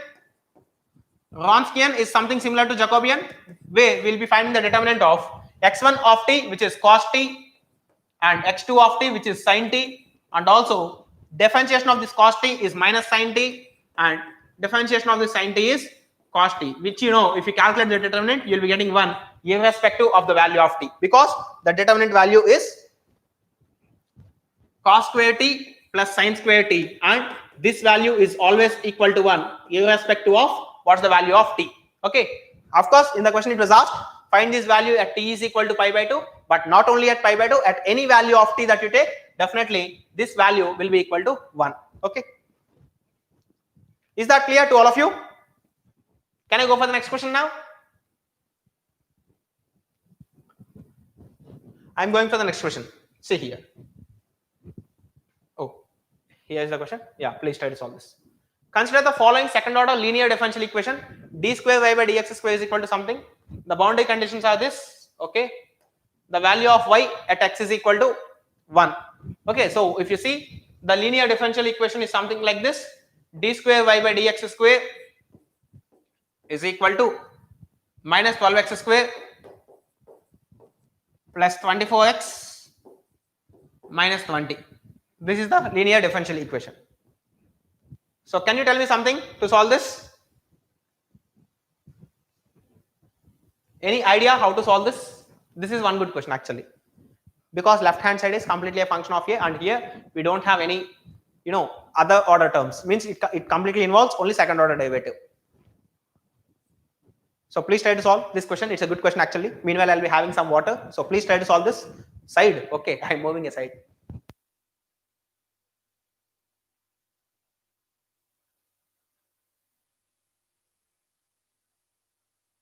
Whatever you want, but finally tell me what's the value of y at x is equal to 1. Please do this. It's a good question actually.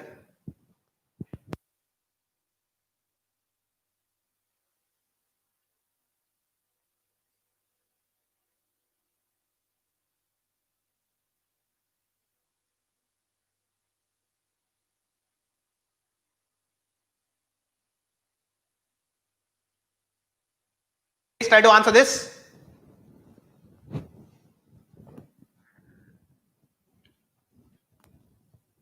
You are given two boundary conditions at x is equal to 0, y is equal to 5, and at x is equal to 2, y is equal to 21. Look, all of you, please see here. If this is d square y by dx square, and if this is completely a function of x, can I integrate this both sides? If I integrate this, I will be getting dy by dx is equal to, the integration of this is minus 12 by 3, so minus 8x cube,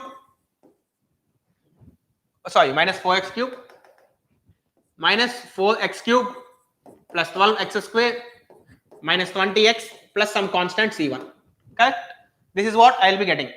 Next, if I integrate this equation one more time, I will be getting y is equal to integration of this minus 4x cube is minus x power 4 plus integration of this 12x square is 4x cube minus integration of this minus 20x is minus 10x square plus c1x plus c2. So this is the expression for y completely now, just by integrating the things. Okay. Now you have two conditions and two unknowns. Please find the values of c1 and c2 and then put x is equal to 1 and tell me what is the answer. At x is equal to 0, y is equal to 5, which means the c2 value is 5 straight away. If c2 is 5, then at x is equal to 2, y is equal to 21. So minus 16 plus 32, minus 16 plus 32, which is plus 16 minus 40, which is minus 24, minus 24 plus 2x. Minus 24 plus 2x is something minus 24 plus 2x plus 5. So minus 19 plus 2x. So if you shift this side, 21 plus 19, 40. So C1 is equal to 20, I guess. So if C1 is equal to 20, you can calculate by putting x is equal to 1.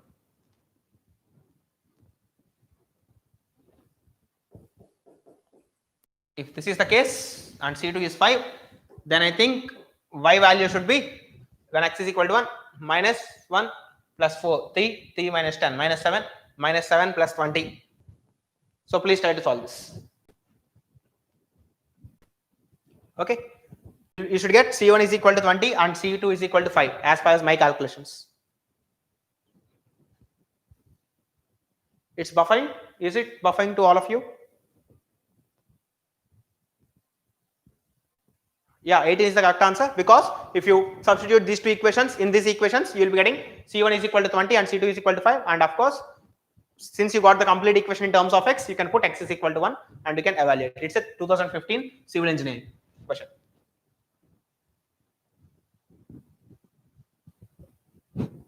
(18) is the correct answer. Correct? So y at x is equal to 1 is equal to 18. And these should be the values of C1 and C2 when I substitute these equations. I mean, these initial conditions here. Okay. So is that clear? Can I go for the next question? Can I go for the next question? So please tell me, can I go for the next question? Okay. So I am going for the next question. I hope you are clear with this question. Just indicating the things. Okay. So now, this is next question. So please try to solve this. It's given the particular solution of the initial value problem, which is given like this with an initial conditions y of 0 is equal to 3 and derivative at x is equal to 0 is minus 36. So please try to solve this.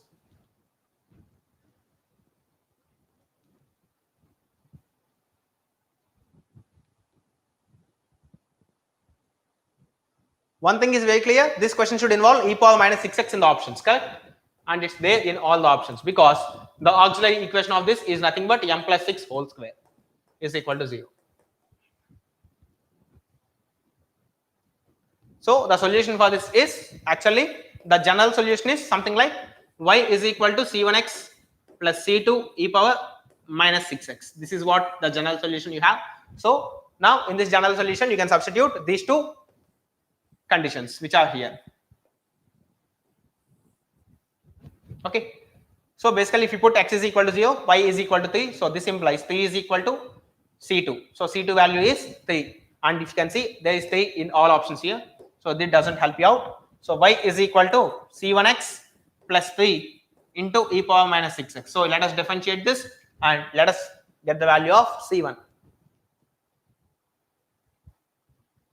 If you differentiate this, y dash or dy by dx is equal to minus 6 into e power minus 6x into c1 x plus 3 and plus c1 into e power minus 6x. This is what you have.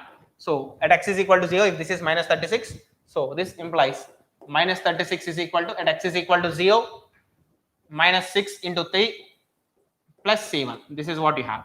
So minus 36 plus 18. c1 is minus 18, correct? So if c1 is minus 18, this is the answer.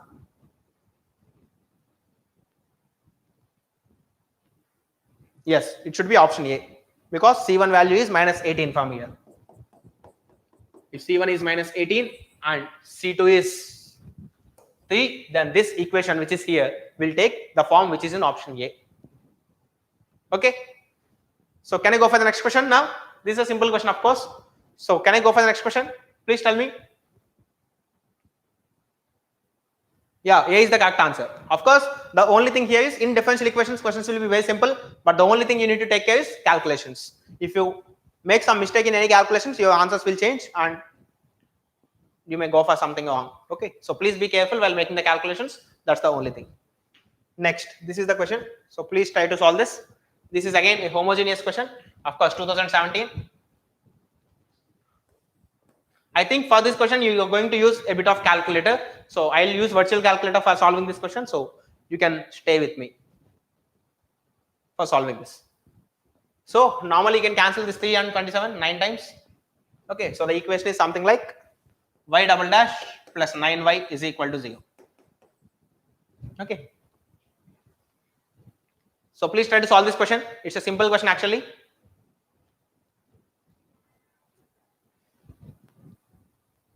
Consider the differential equation y double dash plus 9y is equal to 0 with initial conditions y of 0 is equal to 0, which is this, and y dash of 0 is something 2000. So please calculate what's the value of y at x is equal to 1. Definitely it's a second order differential equation, so you'll be getting two arbitrary constants, and that's why they have given you two equations to solve for those arbitrary constants. So if you know what are what are the values of arbitrary constants, then you will be getting the particular solution for this differential equation. So once you get the particular solution, you can substitute x is equal to 1 and you can get the answer. So please try to do this. Look, unless and until mentioned, you can always go for radians. Okay. And when you are solving, please put your Casio out. Don't take your don't use your Casio for calculations. Try to use virtual calculator. Okay.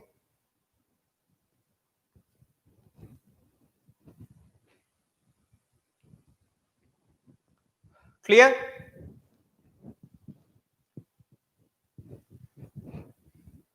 So please try to solve this. Make it soon. Okay. Because this is a simple calculation actually. It's not too big. Anyhow, I'll be writing the general solution. Meanwhile, you please try to calculate the particular solution. Y is equal to plus or minus 3. Auxiliary equation is m square plus 9 is equal to 0 is the auxiliary equation. So if this is the auxiliary equation, then definitely m is equal to plus or minus 3i. If this is the case, the solution could look something like y is equal to c1 cos 3x plus c2 sin 3x. This is what you have. So by using these solutions, by using the conditions it's given here, 94.08 is the answer. Both Mauli and Kamaluddin, you answered this. Okay, let me check. Now, y of 0 is equal to 0 means when you substitute x is equal to 0, y should be 0. So let us do that. 0 is equal to, when you substitute x is equal to 0, this term is 1 because if x is equal to 0, 3 times of x is also 0 and cos 0 is 1. So this is c1 plus this is 0. So this is 0. So c1 is equal to 0, which means this term gets eliminated from the solution. So y is equal to c2 sin 3x is what you have here. And of course, it's given y dash of 0. So what is y dash basically? 3c2 cos 3x. And they have given y dash of 0 is equal to 1. 2000, which means when you substitute x is equal to 0 and y is equal to 2000 simultaneously in this equation should get satisfied. So 2000 is equal to 3c2, and of course, when you put x is equal to 0, this 3 into 0 is 0 and cos 0 is 1. So this is 3c2. That's it. So c2 is equal to 2000 by 3. This is the value of c2. So what is the particular solution? The particular solution is y is equal to c1 is 0 anyhow, we got it. So c2, which is 2000 by 3, into sine 3x. This is what the particular solution. So he is asking put x is equal to 1, and I told you unless and until mentioned the values that you are putting in trigonometric ratios are radians. So now the value at x is equal to 1 you need to calculate is y is equal to 2000 into sine 3 divided by 3. Okay, please don't cancel this 3 and this 3. Okay, I have seen in some cases people cancel this 3 and 3. Please don't do that. So now 2000 into sine 3 divided by 3. Now what's the value of this? Let us calculate using a virtual calculator. Okay. Yeah. Virtual calculator. Let me use this. So 2000 by 3 into sine 3. Look. Please pay a little attention here. We should put in radians unless and until mentioned. We should definitely put all the times in radians. Okay. So please see here.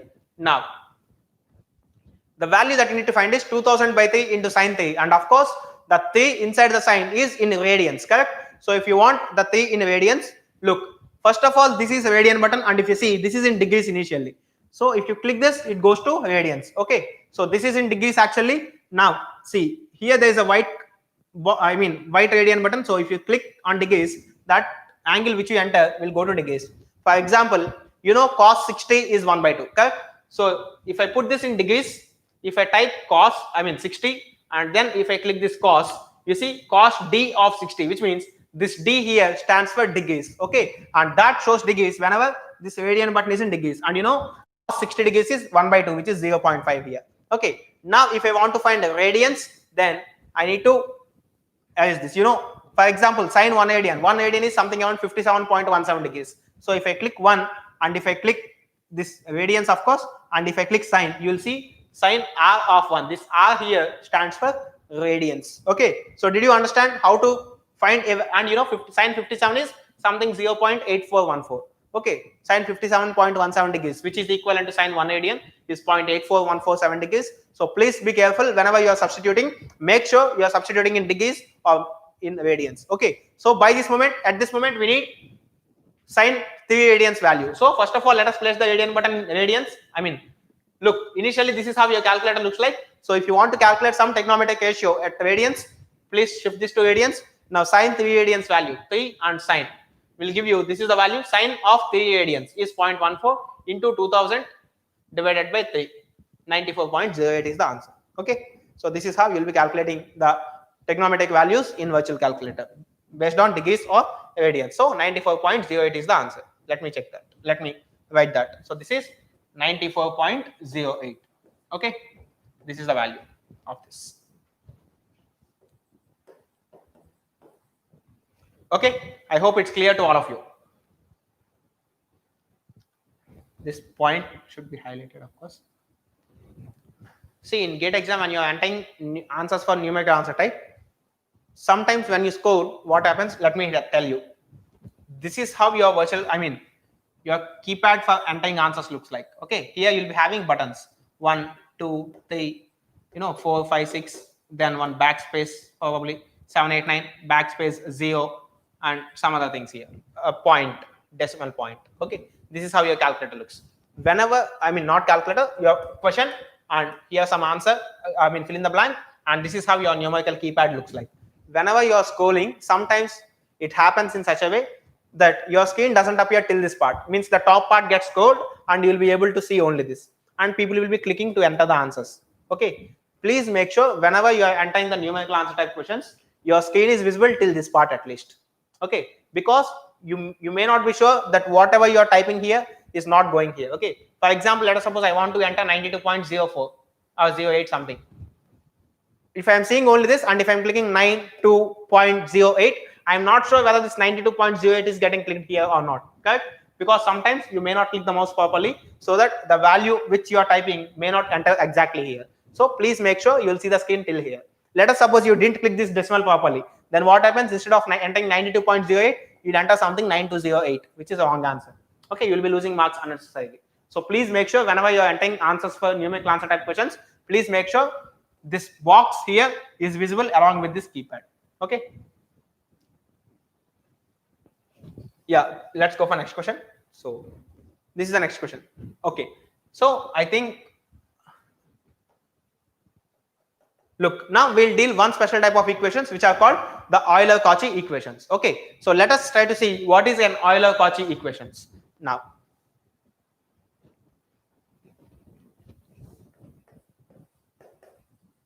Euler-Cauchy equations or equation. It's a special kind of equation, differential equation, of course. So this is what you have. So till now we have seen, linear equations with constant coefficients. Now let us go for a thing, the DE of the form,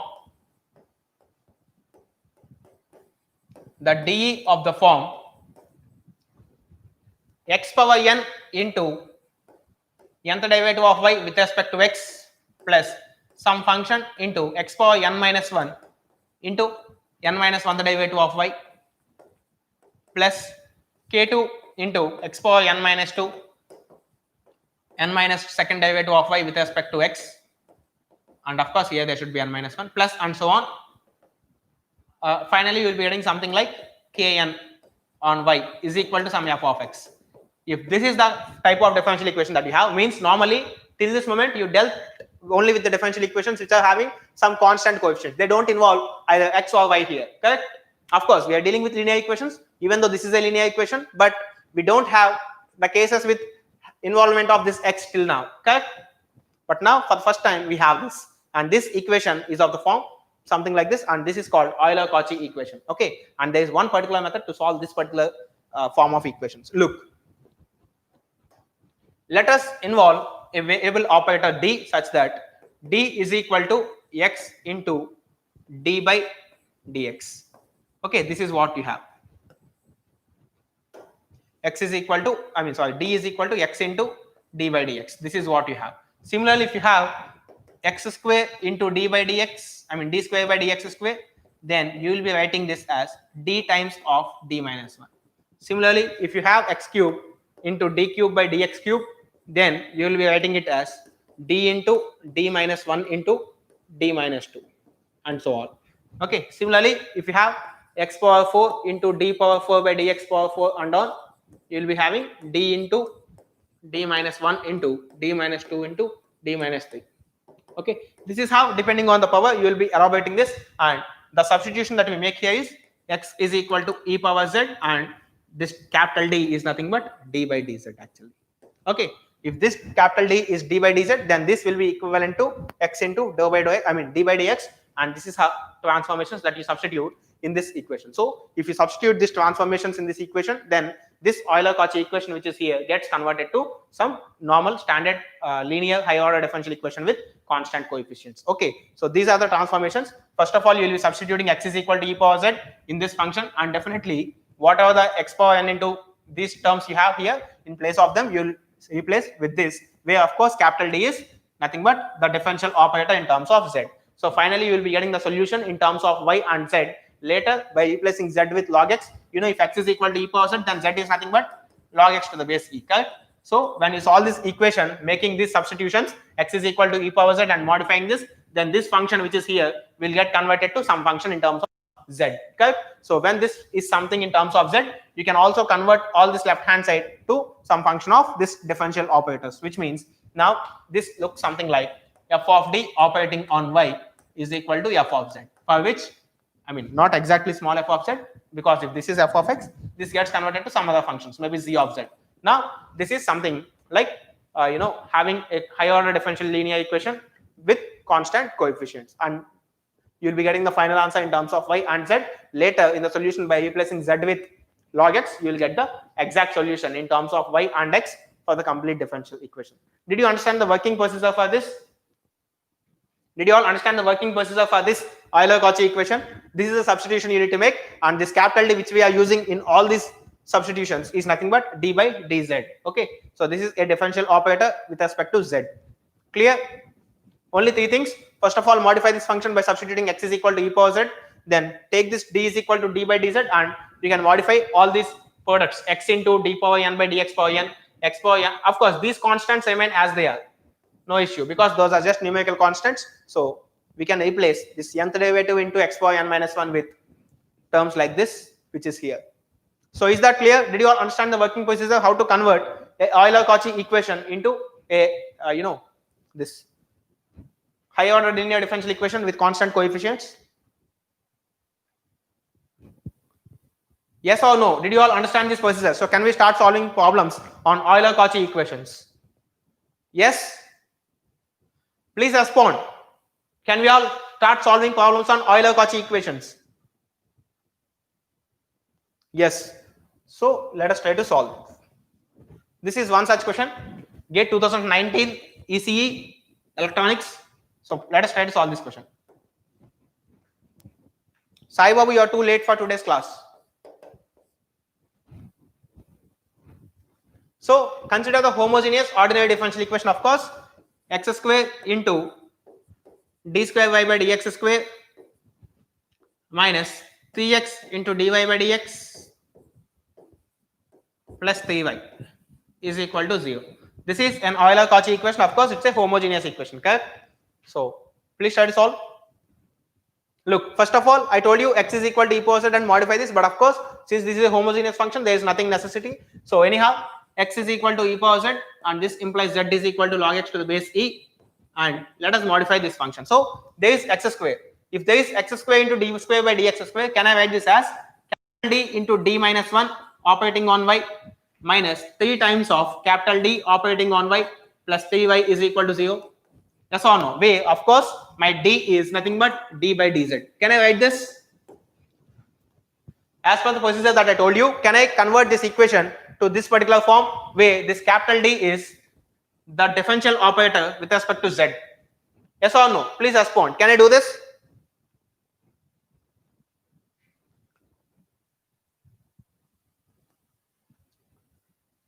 Yes. So if I can do this, let us simplify this in the next step. So what you have, d into d minus 1 operating, minus 3d plus 3 operating on y is equal to 0.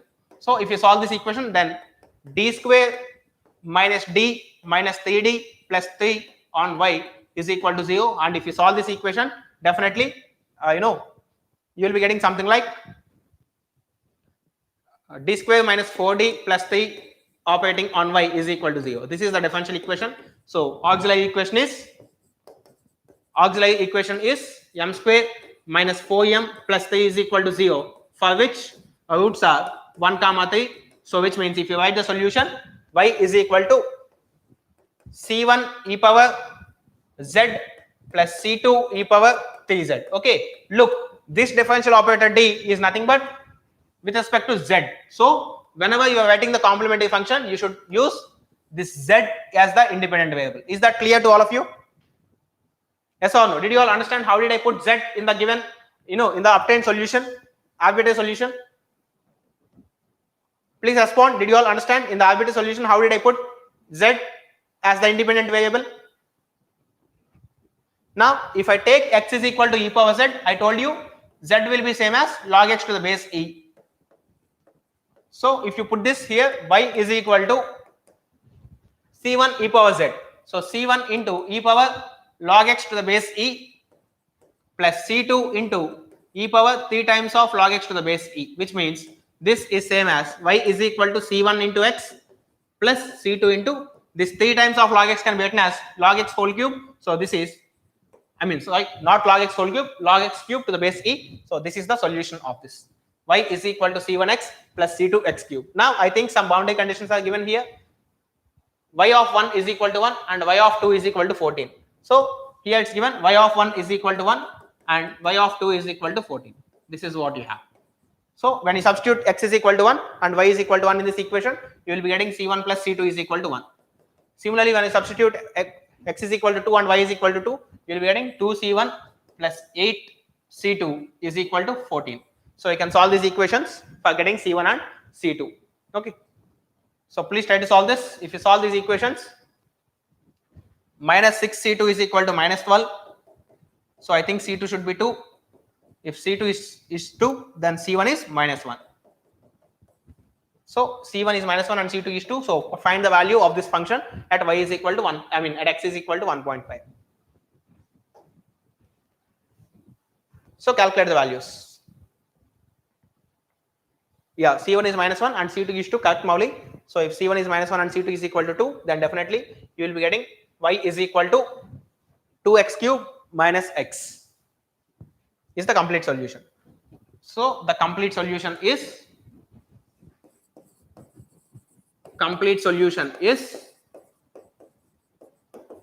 y is equal to 2x cube minus x. This is the complete solution of the given differential equation. So put x is equal to 1.5 and tell me the answer. What's the value of y? Because in the question they are asking y of 1.5 here. Correct? You have seen y of 1.5. So please tell me, when you put x is equal to 1.5, what could be the value for y? See, these questions appear a bit lengthy, but actually they are not, because by looking at the question, you can write this step directly, which means you will be getting this complete things in maximum 1 minute. And if you know this is a solution, then writing these 3 steps will take another 1 minute. Maybe in 2 minutes or hardly in 3 minutes, you can solve this question undoubtedly. Okay. 5.25 is the correct answer. I think that should be correct, because answer should be something around 5.24 to 5.26, which means 5.25 could be the correct answer, I guess. Okay, so 5.25 is the answer for this. Okay, so is that clear to all of you? 5.25, correct. Did you all understand how did I solve this Euler-Cauchy equation? By converting this differential equation in terms of z. Can you all tell me one thing? What could happen if x is not greater than 0? Why this condition x greater than 0 is given in this question in 2019? Can you tell me what happens if I don't take x something greater than 0? Is there any difficulty for solving this problem? Or is there any part that the solution does not exist, something like that?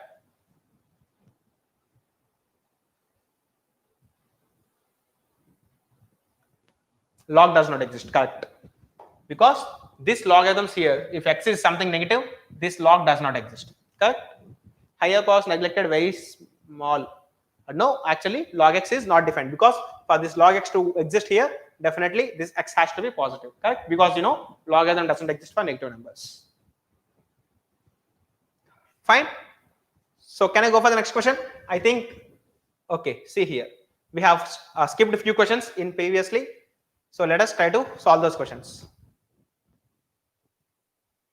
Yeah, let me search those questions first of all. Where did we skip few questions? Yeah, here we skipped a question. So please let us try to solve this. 2014 triply. So please try to solve this. And again, I'm telling you, if you're liking the content, please like the videos. And of course, only if you're liking, there's no mandatory that you need to like. Okay.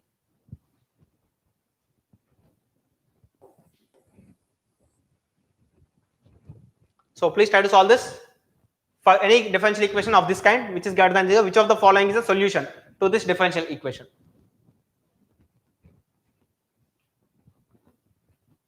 And for notes of these classes that we are taking on this channel, you can always click the links that are being forwarded in meanwhile. ME students click here, so all mechanical students can click the link that's starting with ME students click here and all, and the rest others excluding mechanical, all others can click the link which is starting from ECE and all. Okay, but of course for these links to work, you should have Telegram app installed on your device. Okay, so please install your Telegram device and then subscribe to those channels. You'll be getting all the notes and materials whatever is there on that channel. And I think we have also uploaded all the previous questions book on that channels, so you can practice all the previous questions for free. I think from 1994 to till 2020, I guess. Okay, C is the correct answer. Mauli, Kamaluddin, Suhas, Kalimullah. Okay, let me check.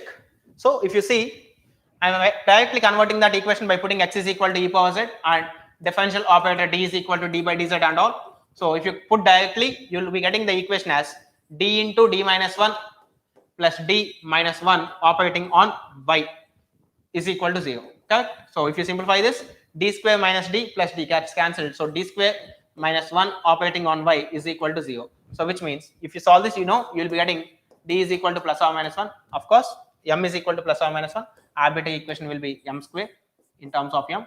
So definitely m is equal to plus or minus 1. So solution is y is equal to c1 e power z plus c2 e power minus z. Okay, and if you put z is equal to log x to the base e, because this substitution involves z is equal to log x to the base e. If you substitute this here, you will be getting y is equal to c1 times e power log x to the base e is nothing but x, and c2 into e power minus z is nothing but 1 by x. So this is what you get. And I told you, if linear combination of two solutions is a solution of the given differential equation, then definitely these two functions are also independently the solutions of this differential equation. And if you see, we have the solutions as x and 1 by x, and out of these two solutions, only one solution is given in the option. So C is the correct answer. Okay. So C is the correct answer.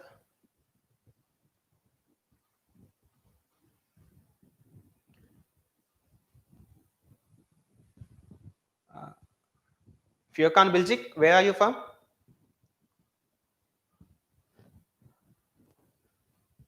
Okay, so I hope all of you are clear with this question. So can I go for the next question? Can I go for the next question of type Euler-Cauchy equations? Can I go for the next question? So please respond. Okay, so I am going for the next question that we skipped before. So we have skipped a few questions again at some point. So let me scroll a bit down. Yeah, I think somewhere here near to this, I guess this, because I didn't discuss the topic of particular integrals yesterday, so I skipped this question. So let us try to solve this question. Differential equation is d square x by dt square plus 3 times of dy by dt plus 2x is equal to 5. And if you see here, x is dependent variable and t is independent variable. So please try to solve this. And it's a non-homogeneous equation because you see there is a constant here, correct? So it's a non-homogeneous equation. Then they are asking you the solution x of t approaches to the following value as t tends to infinity. So whenever t is tending to infinity, what does the solution of this equation gets closer to? So please try to solve this. Of course, this is not of Euler-Cauchy model, but this is an equation. Okay.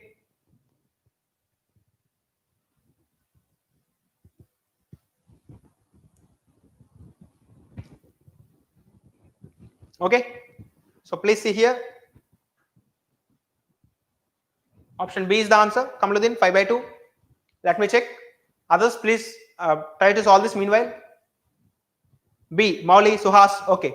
So if you see this, normally, if you take the auxiliary equation of this differential equation, auxiliary equation could look something like m square plus 3m plus 2 is equal to 0, for which roots are m is equal to minus 1 comma minus 2. So if this is the case, then definitely solution is x is equal to c1 e power minus t plus c2 e power minus 2t. Correct? Now what about particular integral? Particular integral pi is equal to 1 by d square plus 3d plus 2 operating on 5. Now I told you whenever there is a constant, you can write this constant as multiplication of e power 0x. Correct? Because e power 0x is same as e power 0 and the value of this could be 1. So if you take this 5 out of this term here, out of this operator, you will be having 5 times of 1 by d square plus 3d plus 2 operating on e power 0x. And of course, if this differential operator is operating on the e power ax, 1 by f of a into e power ax is the answer. Of course, this denominator should not be 0. And if you put this 0 in place of d, you will be getting 5 by 2 into e power 0x, which is 1. So this is 5 by 2. So which means, can I write the complete solution as complete solution is equal to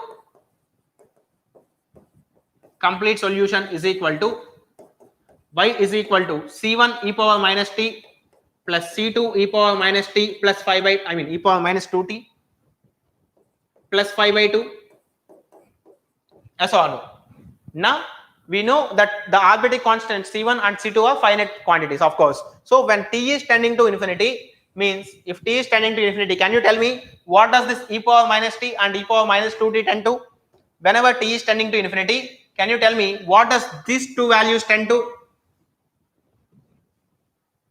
When t is very big number, what is e power minus t? They are zeros.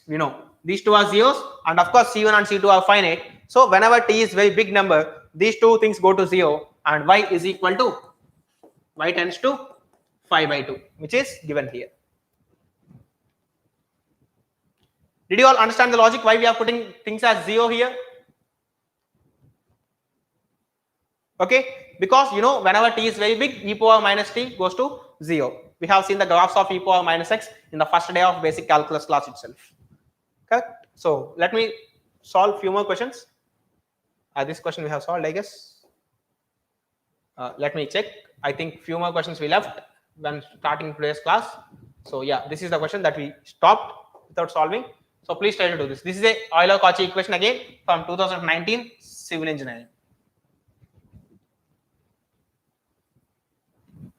So the question is x square into d square y by dx square minus 2 times of x into dy by dx plus 2y is equal to 0. Okay. So please try to solve this. It's again a previous gate question, of course, very recent question, 2019. So before 2018 and all, questions of Euler-Cauchy equations are not much familiar, but in recent years they are being asked. So please try to solve this. Oh, I'm sorry. Yeah. Okay.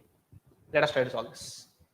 There are just 2 questions which are left in this document. So if you finish those 2 questions, we'll end the session today. Okay. And tomorrow it's a revision class, so please don't miss that. Okay. So in tomorrow's class, right from the beginning of the course, right from the limits concept in single variable calculus to the moment what we discussed till to this class, we'll revise all these things and we'll try to solve problems on all these concepts. So please don't miss. Okay. Meanwhile, what is the answer for this? Round off to 1 decimal place and you need value at x is equal to 3. Okay. 6 is the answer. Okay, let me check. So anyhow, if you are putting x is equal to e power z, which means z is equal to log x to the base e, and of course if the differential operator d is nothing but d by dz and all in the Euler-Cauchy equation, see what happens. This is d times of d minus 1 minus 2d plus 2 operating on y is equal to 0.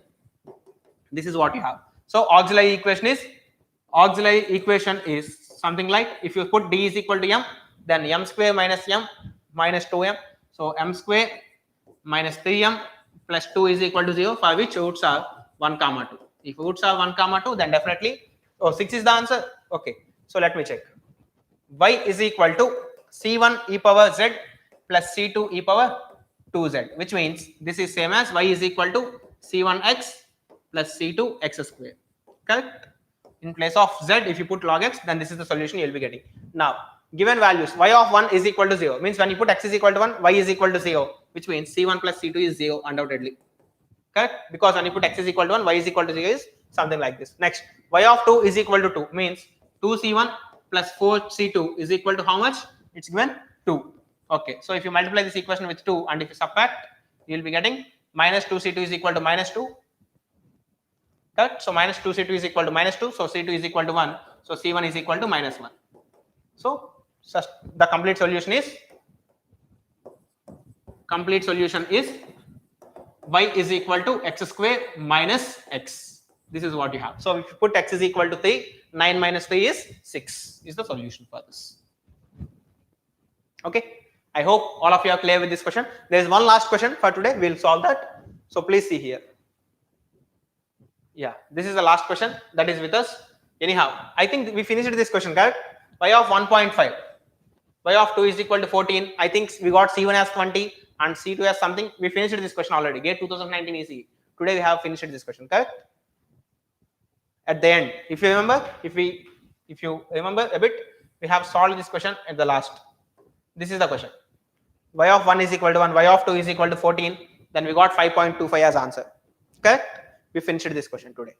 So, did you all get idea on solving higher order differential equations and also some special type of equation which is Euler-Cauchy equation? Is the class clear?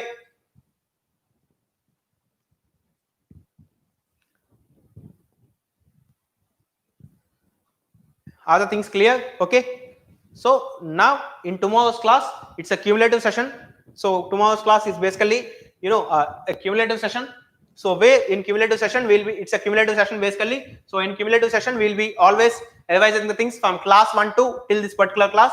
So whatever we have started in single variable limits, right from limits to the higher order differential equations, we'll cover all these things. We'll revise very quickly and then we'll solve questions on all these topics so that you'll be having some very quick revision. Okay, so tomorrow is a cumulative session of this complete mathematics till this higher order differential equations. So let us don't miss the class tomorrow. Okay, so and always if you are here for the first time, I would like to give you a few important things. Yeah, keep more questions tomorrow. So yeah, definitely I'll put some good questions. So this is the website where you can always refer to for some information about the Engineers Hub and its works. So and these two are the links for the Telegram channels where you could be finding notes. Eigenvalue problems on differential equations is given. Can you please explain? Okay, in tomorrow's class I'll try to put it. I am from Andhra Pradesh itself. So if you see, these are the links for Telegram channels. So all the mechanical students can scan this app for getting the notes relating to every class that we take on this channel, and also all the others excluding mechanical. You can scan this book for getting the notes. Okay, and of course these are our official phone numbers, so you can contact to any one of these numbers to get information regarding any of the things that's happening here. And these are, I mean, this is the location where the institute is located. It's in Visakhapatnam in Andhra Pradesh. Of course, Visakhapatnam is always a nice place here to stay. So if you would like to visit, you can visit our office and we'll be happiest to receive you in our office. So tomorrow we'll be having a cumulative session. So please don't miss that. Okay, are the things clear? And is the course going in a better way? And I always, welcome your suggestions most heartfully. So please, if you feel something that can be changed here, you can definitely ask me. And of course, I am planning some sessions for solving multiple set of questions and also to involve some XC questions. Okay, where eigenvalue problems are all involved. But of course, XC is given permission only for many of the, only for a few of the branches, and for most of the branches, which is the common part, I am covering that parts here. Okay, so definitely you will be getting 80% of your paper from not even 80, something more than 85. You'll be getting from all the topics that we deal here. And of course, if the GATE exam is classical, like it's happening every year, definitely you'll be getting all the marks from the topics that we cover in class. Okay, so any suggestions or anything that you want to tell, you can tell here.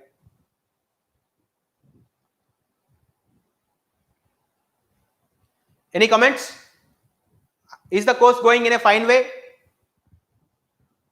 Or else if you have any suggestions, you can post it over here. I'll be the happiest to know.